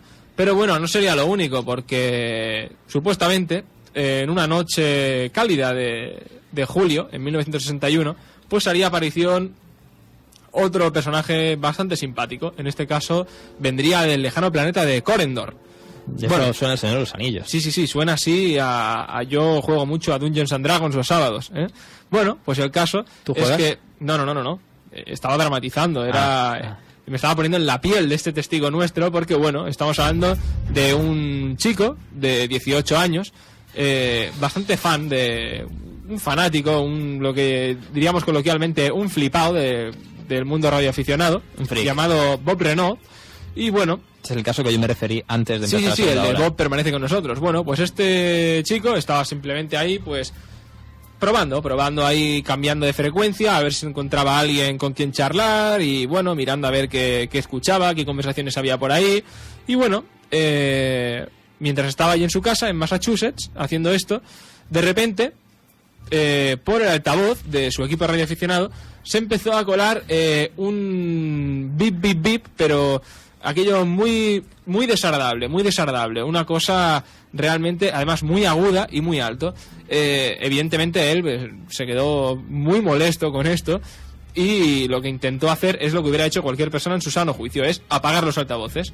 Bueno, hasta aquí, digamos, lo normal de la historia, ¿no? Te escuchas un ruido que te molesta mucho, apagas. No tendría nada de extraño. Apagas los altavoces. Pero ¿qué pasa?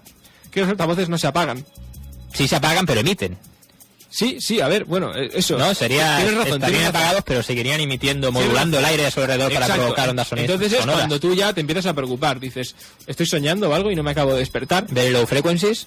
Pues el hombre no estaba durmiendo, estaba muy despierto, y más despierto que se quedó cuando vio que los altavoces los apagó y seguía sonando el asunto. Bueno, el caso es que al poco rato, digamos que este sonido paró, pero vino todavía lo más inquietante.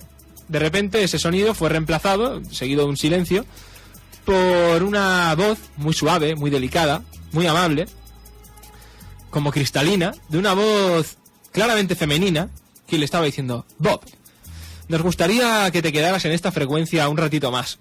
El chaval flipa. Entonces ya diría, ¿esto qué es? ¿Esto es una especie de broma erótica? ¿Esto qué es? Está mi vecina, porque sabe mi nombre. Claro. Bueno, el caso es que el chaval se quedó cuadrado, ahí en ese momento.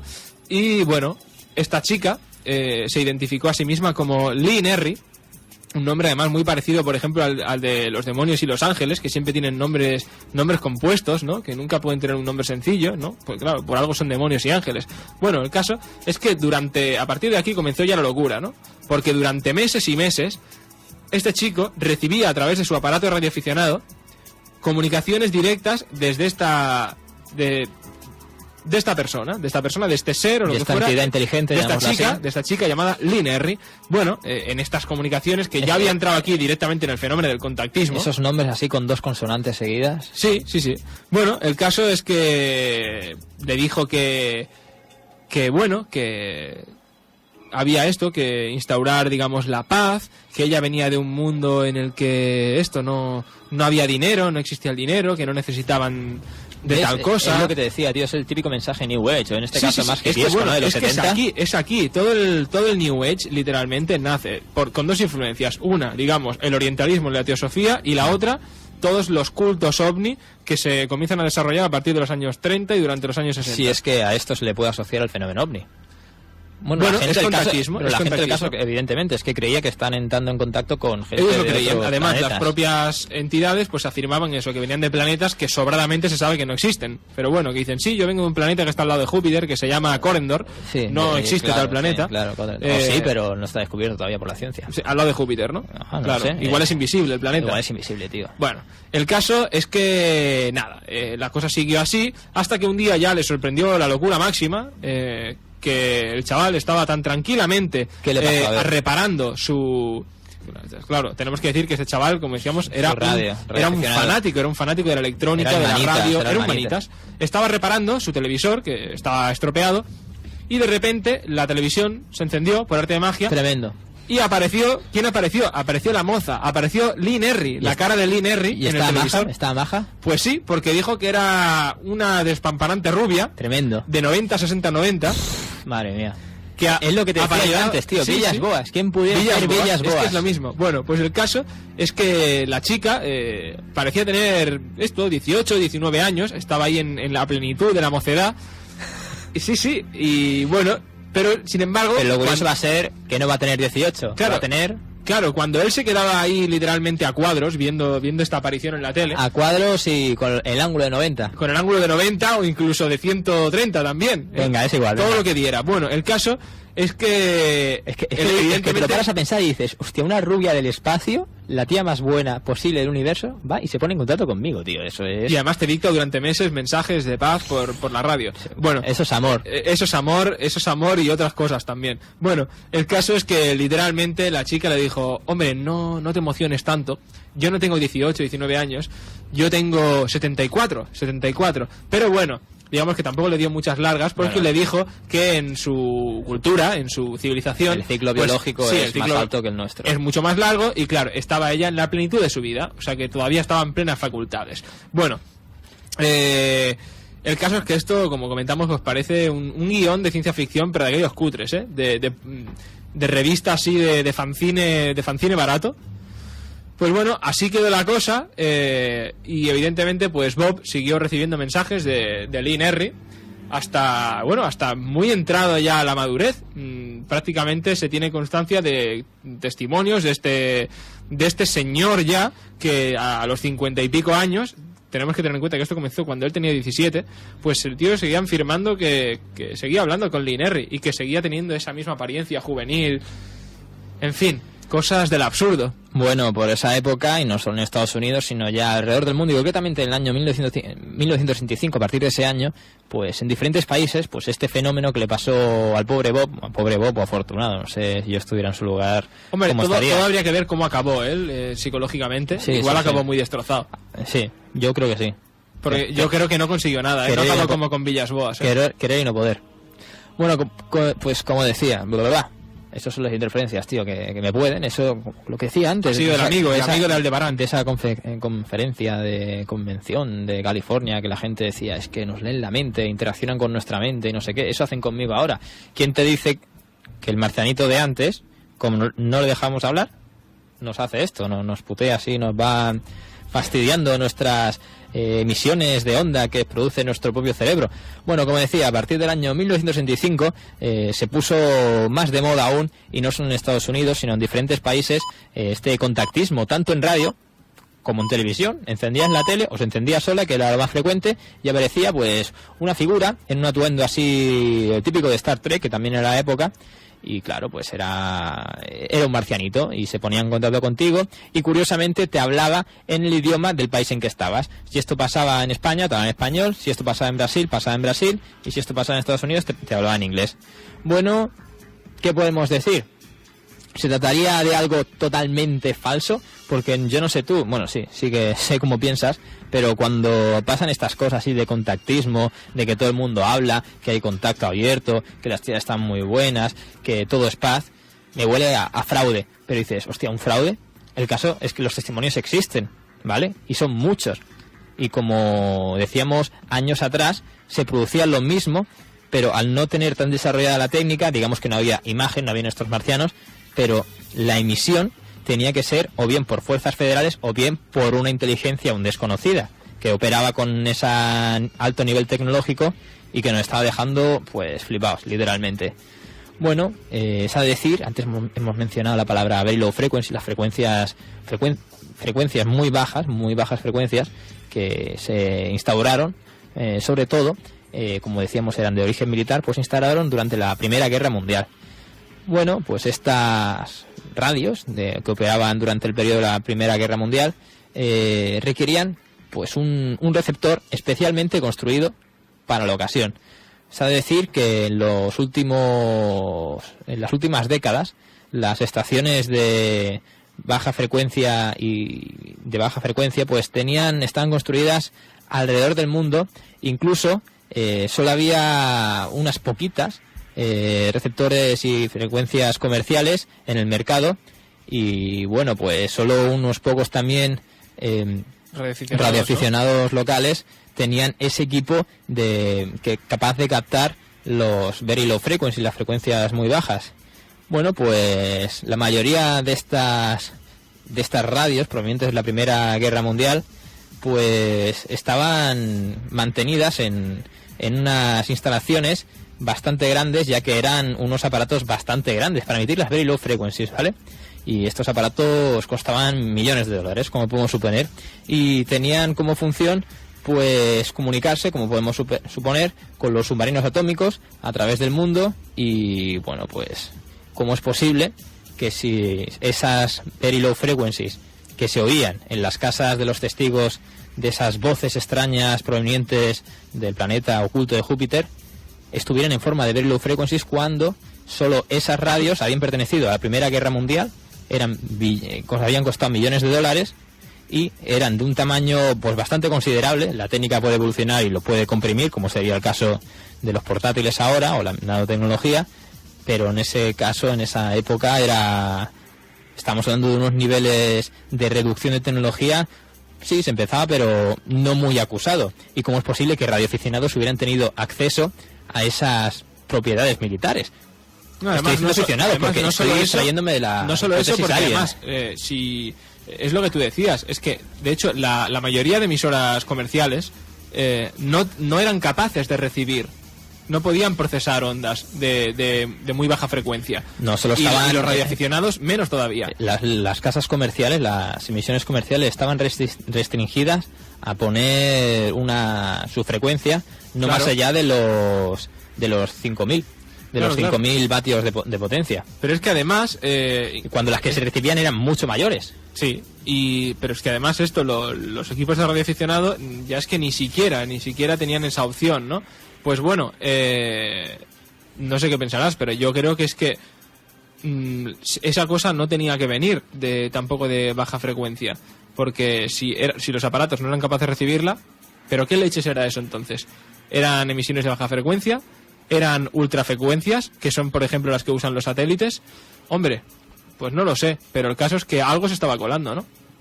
Bueno, pues, como decíamos, ¿qué narices, no? Están emitiendo estas estaciones, ¿no?, de baja frecuencia. Bueno, por ejemplo, la WWW, pues no transmite otra cosa que el tiempo, transmite la hora.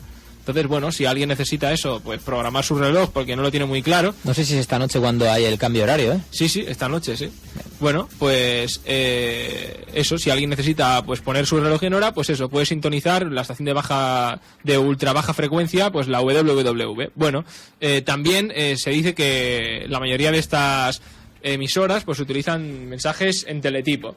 Bueno, la señal de teletipo siempre suena algo así como musical, ¿no? Como si fueran una especie de gaitas mal tocadas, lógicamente, a través de un altavoz. Bueno, cabe decir que la transmisión de voz, en la escala más inferior, más profunda de las very low frequencies, es muy difícil de lograr por distintas razones que ahora sería larguísimo exponer. Pero bueno, aún así, digamos que en el rango más alto, que digamos que ya está entre la frontera de la very low frequency y digamos las otras ondas ya audibles para el ser humano, pues ahí sí que se puede emitir algún tipo de voz que pueda ser identificable. Bueno, el caso es que muchos radioaficionados que tienen en sus casas equipo receptor de ondas de muy baja frecuencia, pues bueno, afirman haber recibido pues voces como guturales, así como si estuvieran cantando black metal directamente, además ininteligibles, lógicamente, pues esto, en la escala, digamos, más baja, cerca de los 6 kilohercios, ¿no? Bueno, todo esto sigue sin explicación, básicamente. Y bueno, no han dejado de recibirse a lo largo de las décadas. Sí que es verdad que cada vez con menos frecuencia. Luego veremos por qué, podemos especular. Bueno, nos estamos centrando en la década de los 50 a 80, diría yo. Sí. Bueno, pues digamos que las cosas ya empiezan, digamos, a cambiar un poco de tercio. Digamos que el fenómeno se va adaptando y ya no solo irrumpe, como decíamos, pues en los aparatos radioaficionados, sino que en las televisiones. ¿Por qué? Porque las televisiones, los antiguos tubos de cátodos. No sé cómo decirlo. Bueno, las televisiones grandes, las que no son planas, catódico, básicamente, sí. Las tubos catódicos, sí. Detrás tenían lo típico, la toma de UHF y la de ULF. Bueno, ULF, ¿qué significa? Ultra Low Frequency. O sea, aún más baja imposible. Tenían entrada.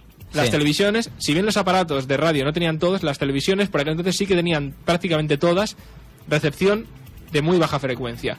Y, como no, se empezaron a colar en forma así como de medio psicoimágenes y demás, o imágenes nítidas, como el caso de... Es lo que yo te decía de antes, la moza de de Bob. El fenómeno se adapta, ¿no? Sí. Esto me recuerda, y perdona, vamos a hacer un poco aquí una inserción, una divagación en el fenómeno de la psicofonía, como decía antes, que al principio, pues, Jürgensen, allá, no sé si Jürgensen era en los 40 o en los 30, o por ahí, digamos los 40, que fue el pionero en la transcomunicación instrumental, grabó un sonido que en la realidad no se produjo. Ahí empezó las psicofonías, que es un tema que seguramente muchos conocéis de sobra, pero después este fenómeno, al aparecer la televisión, apareció en la televisión en forma de psicoimágenes, como decíamos, cuando aparecieron los contestadores automáticos de los teléfonos, las voces se colaban ahí y hablaban, te decían mensajes. Cuando apareció el ordenador, también la voz se colaba en el micro del ordenador y ahora que tenemos móviles, lo mismo. Se hacen, ya te digo, fotografías de cosas extrañas a través de móvil. Se graban también en los contestadores de los móviles, que es una cosa ya todavía más absurda. Bueno, en realidad es lo mismo. Sí, bueno, pero no es lo mismo cuando es algo afecta a un soporte, digamos, físico, como por ejemplo la cinta magnética, directamente a soporte digital. Y la cosa es todavía más complicada, pero ocurre. De hecho, hoy en día la mayoría de experimentadores en transcomunicación, como Pedro Amorós, utilizan directamente ordenadores. Ya se dejan de grabadoras analógicas y demás. Bueno, entonces, ¿qué podemos deducir? Que se daría... No, del mismo fenómeno no podemos decir. Que el fenómeno de la psicofonía, esto de las interferencias en la radio. Se podría decir que utiliza la evolución de la técnica para manifestarse al igual que la psicofonía. Yo aquí, permíteme que discrepe, yo te diría que sí, bajo mi opinión, que es el mismo fenómeno. ¿Por qué? Porque se trata de una cosa muy básica. Es muy curioso, ¿eh? Cuando se trata del fenómeno que estamos hablando hoy aquí, de las interferencias, no son fantasmas, son seres que vienen de Corendor, del planeta Júpiter. Cuando este fenómeno se estudia mediante cintas magnetofónicas o mediante la cámara enfocando la tele para ver la psicoimagen, siempre van a ser entidades de difuntos, por así decirlo. No siempre, generalizando. No siempre. La gran mayoría. La gran mayoría, pero todo depende siempre como siempre decimos, de la creencia del que lo está haciendo. Influye mucho la mente de la persona que está realizando el experimento. O la moda del momento, por ejemplo, en los años 50 eran muy famosos por los Flying Saucers, ¿no? Estaba la Flying Saucer Review y muchas novelas de ciencia ficción que hablaban de visitantes de otros planetas que entraban en son de paz con nuestra civilización. Sí, ¿sería luego, eso? Luego, además, por ejemplo, a partir de los años 80, 90 y 90, también, por ejemplo, aquí en España, por ser más concretos, comenzó a ponerse muy de moda de nuevo una especie de revival de los movimientos así de medium, más bien de mediums, de una nueva creencia en ese interés tan fuerte en qué hay detrás de la muerte. No, pero también se le manifestaban seres del planeta desconocido. Sí, también, pero bueno, digamos que todo en España el boom de la transcomunicación comienzan a hacer a partir de los años 70 sobre todo, finales de los 70, principios de los 80. Y bueno, existía mucho esta moda, además quizás sería hacer un poquito de antropología, pero bueno, ¿qué estaba más de moda en la estética de los años 80? Es cuando aparece en el género gótico, también el rollo así más un poquito decadente y emo en sus inicios, o sea, todo este interés por lo oscuro, y de ahí los fantasmitas las novelas de terror y demás. Bueno, digamos que influye. En los años 50... Es una tendencia general. A eso me refiero, son tendencias. Bueno, el caso, pero es que a nivel de transcomunicación, en psicofonías te puedes encontrar de todo. También ha habido casos de gente, de supuestas voces que te dicen que no, que ellos no están muertos, que ellos están vivos. Hombre, claro, sí, es generalizado ya. Claro, es todo eso. Pero ¿por qué creo yo que se trata del mismo fenómeno? Eso. Pues porque son simplemente voces desconocidas que se manifiestan en una cosa en la que aparentemente no deberían aparecer. Y además no se sabe de dónde vienen. Solo por eso yo considero que se trata de un mismo fenómeno que consiste en eso, en estar haciendo contacto con algo, con voces que no se sabe de qué procedencia son. Hasta ahí yo, para mí, creo que es el mismo fenómeno. Ahora, hay diferentes caras. Son Bonnie, ¿no? Caras. Bonnie, voces de origen no identificado. Sí, es que eso a mí es una cosa que me repatea un poco. ¿Por qué se habla de ovnis y no se habla, por ejemplo, eso de voces de origen desconocido? Se habla de parafonías, psicofonías. Bueno, no, hablemos claramente. Voces de origen desconocido. Y yo creo que... Bueno, sí, sería lo mismo, nadie pero... habla con esa terminología. Pero es que es complicado, ¿eh? Es complicado, es sí. complicado. Pero además, otra cosa. ¿Por qué, por ejemplo, es más se producen, digamos, más interpretaciones del tipo trascendente de que son difuntos en psicofonías que, por ejemplo, a través de radio? Bueno, a través de la tele, por ejemplo, en el caso de Bob, cuando ve a la moza esta en la tele, que es así 90, 60, 90 y dice que viene el planeta tal y que entro en contacto reiteradamente contigo. Yo creo que influye una cosa, los tiempos, yo creo que influye también una y no cosa. te digo que pertenezco a los muertos, sino que te digo que pertenezco a otro planeta. ¿También es el mismo fenómeno que juega? Yo creo que ahí hay una apreciación bastante a nivel básica, personal del testigo. Por ejemplo, normalmente cuando se graban, se obtienen psicofonías o psicoimágenes y demás, son siempre cosas que uno ve a posteriori. Uno está grabando, deja un rato sonando, luego oye y se encuentra con algo. Tanto en el nivel, a nivel sonoro. Esos son los principios de la teoría de la transcomunicación. Como a nivel sonoro o como a nivel visual. Bueno, y ahí se produce muchas veces esta interpretación de que son difuntos o que se manifiestan como tales. Sí. Bueno, pero en el caso... Bueno, hay incluso voces psicofónicas que aluden a que yo morí en tal sitio, o sea, se identifican como personas ya que han muerto, pero hay otras que no, está claro. Claro, pero bueno, luego, por ejemplo, en la radio, ¿qué pasa? Que en la radio, como es algo en directo, lo que es en directo y lo que se manifiesta en directo tiende, creo yo, a nivel inconsciente a identificarse como algo vivo, ¿no? Porque está en ese momento ahí. Se te está dirigiendo a ti, no supuestamente desde un pasado remoto ahí que aparece una voz. No, te está hablando a ti directamente, espectros. Y estás manteniendo una conversación. Porque con una psicofonía es difícil mantener una conversación, que yo sepa. Pero con una voz... No, se pueden. Hay casos. Sí, es que hay casos y casos, tío. Claro, pero son conversaciones, digamos, de ahora paro, ahora grabo, ahora pregunto, ahora tal. Bueno, yo creo que algo hay detrás ahí. ¿Sabes lo que hay en común ahora que me paro a pensar? Pues esa... que es cuando hicimos en Colegio de tu coche tratamos el tema de las psicofonías, lo que más me escamaba era por qué alguna de las fuentes que hay detrás del fenómeno de las psicofonías parecen conocerlo todo, de todo, en todo momento. En el caso de Bob, ¿no? Que cambió de... No, en el otro caso, no recuerdo el nombre, que era un mozo... El experimento que hizo Williams, el antropólogo, sí. Era un hombre que cambiaba de dial y formulaba una pregunta que no daba tiempo a un receptor a haberla escuchado y aún así se escuchaba. Claro. Como es, por ejemplo, en el caso de psicofonías o en el caso de la Ouija o todos estos rollos. En la Ouija, que muchas veces se aparece gente que afirman ser extraterrestres en la Ouija, o sea que bueno, hay de todo. Y con nombres también muy parecidos a estos que hemos mencionado. Claro. Pero lo que yo me refiero es que, por ejemplo, en el fenómeno de la Ouija o de las psicofonías, también hay casos en el que la fuente de ese fenómeno también parece conocerlo todo, conocer incluso tu vida.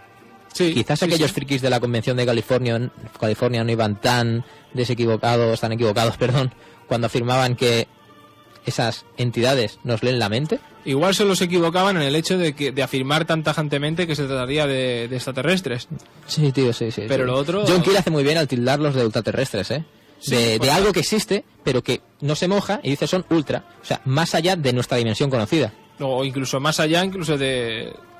Yo diría más que de dimensión, de nuestra percepción. Claro. Es decir, hay algo, porque él lo que se dio cuenta era esto, ¿no? De que todas estas emisiones se veía claramente que no podían estar emitiéndose desde un punto concreto del universo, por ejemplo, porque, por ejemplo, si un radiotelescopio es unidireccional, entonces tú puedes escuchar las transmisiones que vienen de, por ejemplo, tal constelación o de tal estrella, para ser más concretos. Y si tú recibes un mensaje desde ahí, una señal, y cambias ligeramente el ángulo y enfocas hacia otro sitio, dejarás de recibir la señal. Pero si tú vas moviendo el radiotelescopio por donde te dé la gana y sigues recibiendo la señal, eso significa que esa cosa no viene del universo. Como mucho, como muy lejos, viene de la atmósfera. No lo sabrá. ¿Tú qué crees? ¿Que se llegará a alguna conclusión sobre este fenómeno? No lo sé, pero me gustaría que la gente, digamos, le dedicara más interés, porque siempre estamos tratando en el mundo del misterio los mismos temas, ¿no? Ouijas, posesiones... Nosotros no, ¿eh? Nosotros no, pero quiero decir, en el mundo en general, sí, ¿vale? Sí. Y será mucho énfasis a lo trascendental. Y a lo clásico, además, a la vertiente más folclórica, ¿no?, del misterio, pero es que ocurren otras cosas. Está bien dicho, me gusta. Ocurren otras cosas como estas, que es que no se habla apenas. Yo me quedo luego con lo de Nikola Tesla y Marconi, ¿eh? Sí, esos pioneros de la radio que reciben esas señales, ¿vale? Cuando eran los únicos, ya hemos mencionado antes la hipótesis de que fueran ellos dos que sin saberlo están comunicando. No, era imposible, ya que el aparatejo de Nikola Tesla no podía emitir a ambos lados del océano, y tanto como el de Marconi pues no era capaz de recibir otro que no sea el del propio receptor exclusivamente construido para ese experimento. No lo sé, pero ya te digo que yo creo que debería darse más importancia a esto, y por ejemplo más importancia a muchísimos autores, como por ejemplo, que aquí somos muy fans de John Keel, y de John Keel no hay nada más traducido que un libro, el libro del Mothman, las profecías del hombre polilla. Y hay otro que, bueno, ese no lo vas a encontrar, y ese se tradujo se tradujo en un principio y no se llamaba las profecías del hombre polilla, sino las profecías del hombre murciélago. Y después con la peli lo reeditaron y se llamó las profecías. Pero vaya, que es el único, pero Mothman. es que hay otros libros también muy interesantes, como por ejemplo el de Nuestro Planeta Encantado, el Haunted Planet. El más bizarro. Luego también otro que tiene un diccionario así como entre criptozoología, pero más que de criptozoología, de seres imposibles. Sí. Y bueno, otros muchos más. Mira. ¿Qué está pasando? Se nos están colando. Pues así suenan muchas veces las ondas de muy baja frecuencia. Y es que el fenómeno, del que estamos hablando, pareció evolucionar después en el tiempo, y ya no eran voces de personas, o de marcianitos, o de fantasmitas, lo que sean, ni esos bip, bip, bip, sino que eran números aleatorios, que un buen día tú ponías la radio y pillabas una frecuencia que pertenecería a una very low frequency de estas, a unas muy bajas frecuencias, que iba diciendo números aleatoriamente. Acostumbraba a tener voces de mujer, no se sabe. Lo que habéis oído ahora pertenece a la emisión de esas antenas que hay en Alaska, que se conocen como el proyecto HAR. Pero esto es muy humano. Esto es muy humano. Viene, ¿sí? Es un poco así escabroso, pero es muy humano.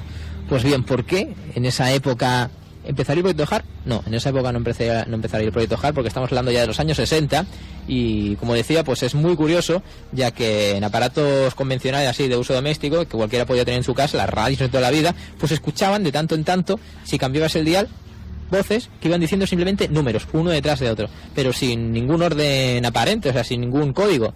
El caso es que no solo las radios, sino que las grabadoras, películas con sonido, teles, o incluso pues una cosa que es bastante graciosa, pero que podría tener su explicación lógica, que serían pues los altavoces que se encontrarían a nivel público, como serían los altavoces de las iglesias, por ejemplo, empezaban también a emitir estas frecuencias que iban repitiendo números. Bueno, por mencionar casos, se dice que en Inglaterra y en Estados Unidos, como la iglesia de All Saints, o en Portugal la iglesia católica romana, y bueno, también por ejemplo la iglesia de St. Lawrence en Cambridge, en Inglaterra, pues eran partícipes de este fenómeno, de que en sus propios altavoces se colaban estas voces que decían esos números.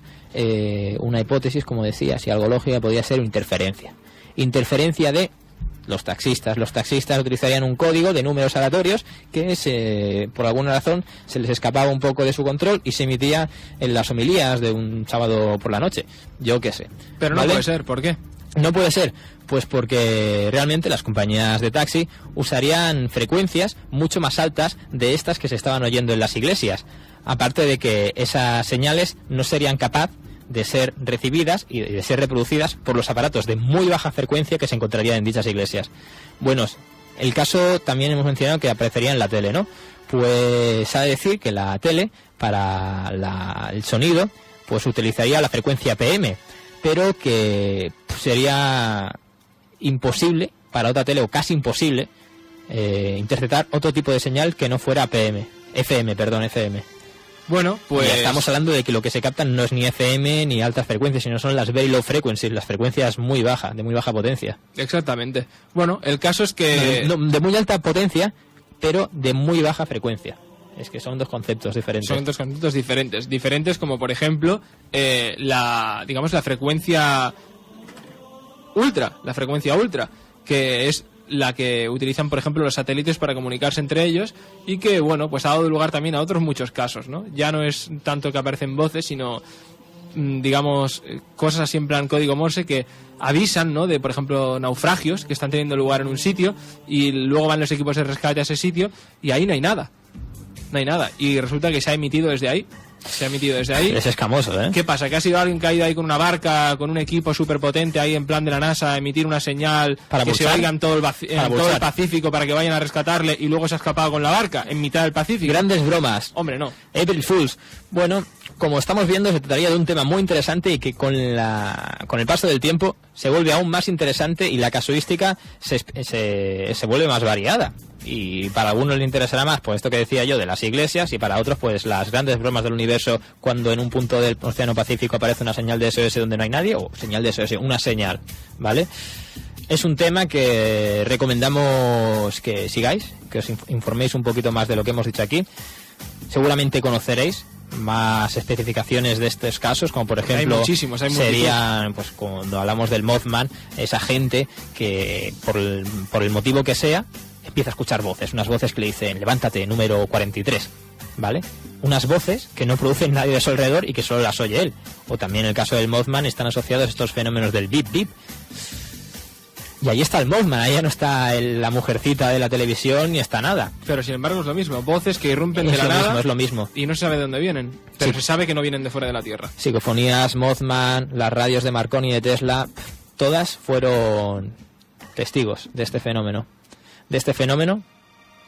Que ya acaba, porque ahora empezamos la sección de What the Fake, que no os la perdáis, que está muy relacionada y que es uno de los fakes que más nos hacen gracia, puesto que no era un fake para engañar, sino era un fake para crear esa inquietud que nos gusta, ese burchamiento que llamo yo. Mucha gente sigue creyendo hoy en día, ¿eh? Sigue creyendo hoy en día. Aparte de que se dijo claramente que era un fraude, pero bueno, era una broma, literalmente.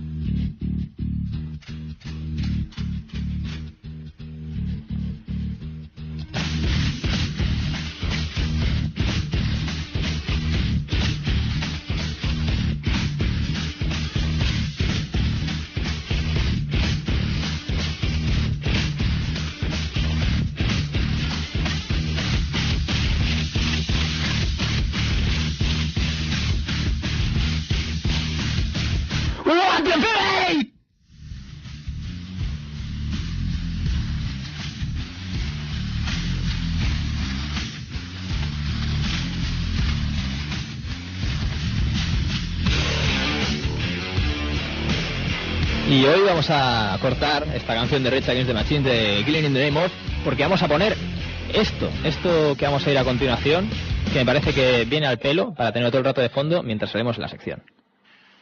The Rhodesian nationalist leader, Bishop Abel Muzorewa, has accepted Mr. Smith's offer to negotiate an internal settlement based on one man, one vote. But, he says, there are conditions. These include stopping the execution of all captured prisoners of war. La emisión se ha cortado, pero ahora.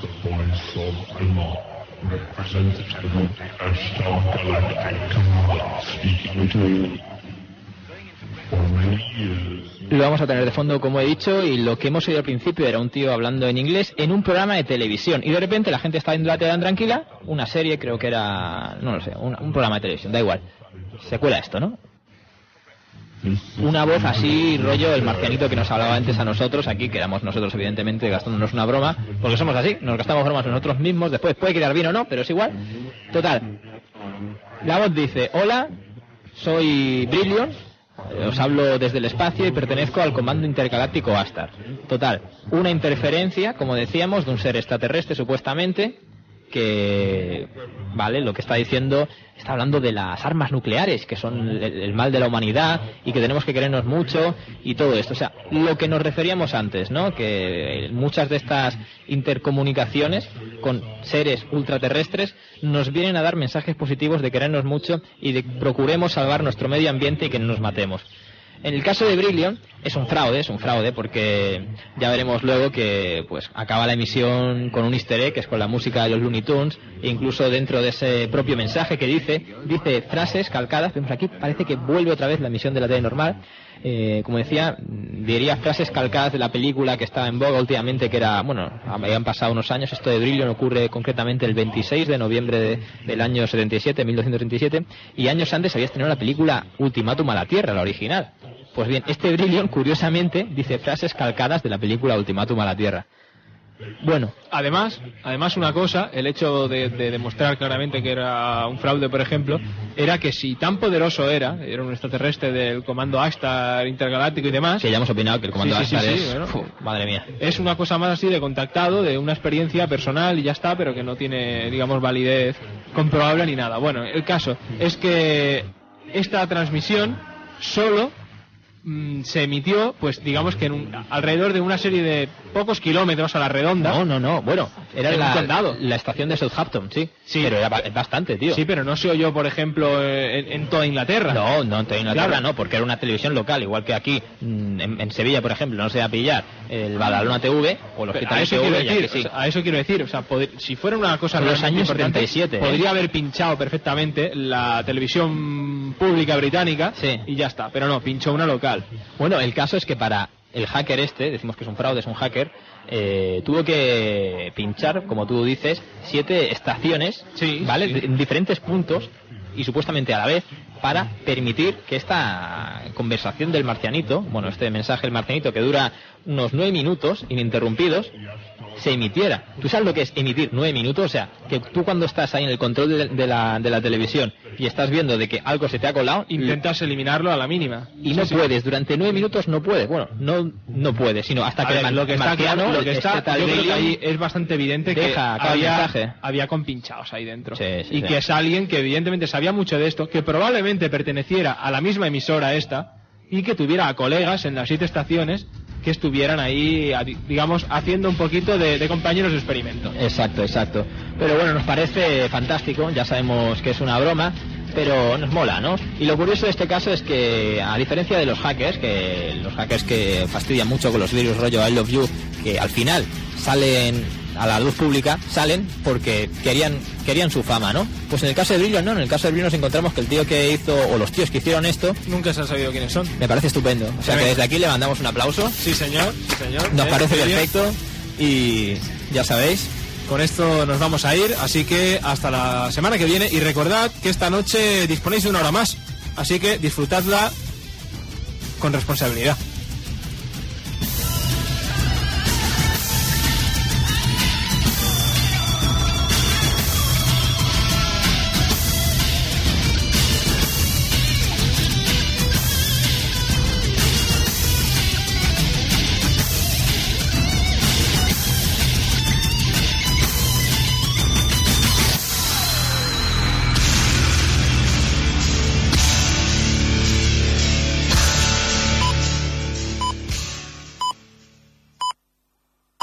Són les 12 de la nit. La temperatura és de 17 graus i la humitat del 82%.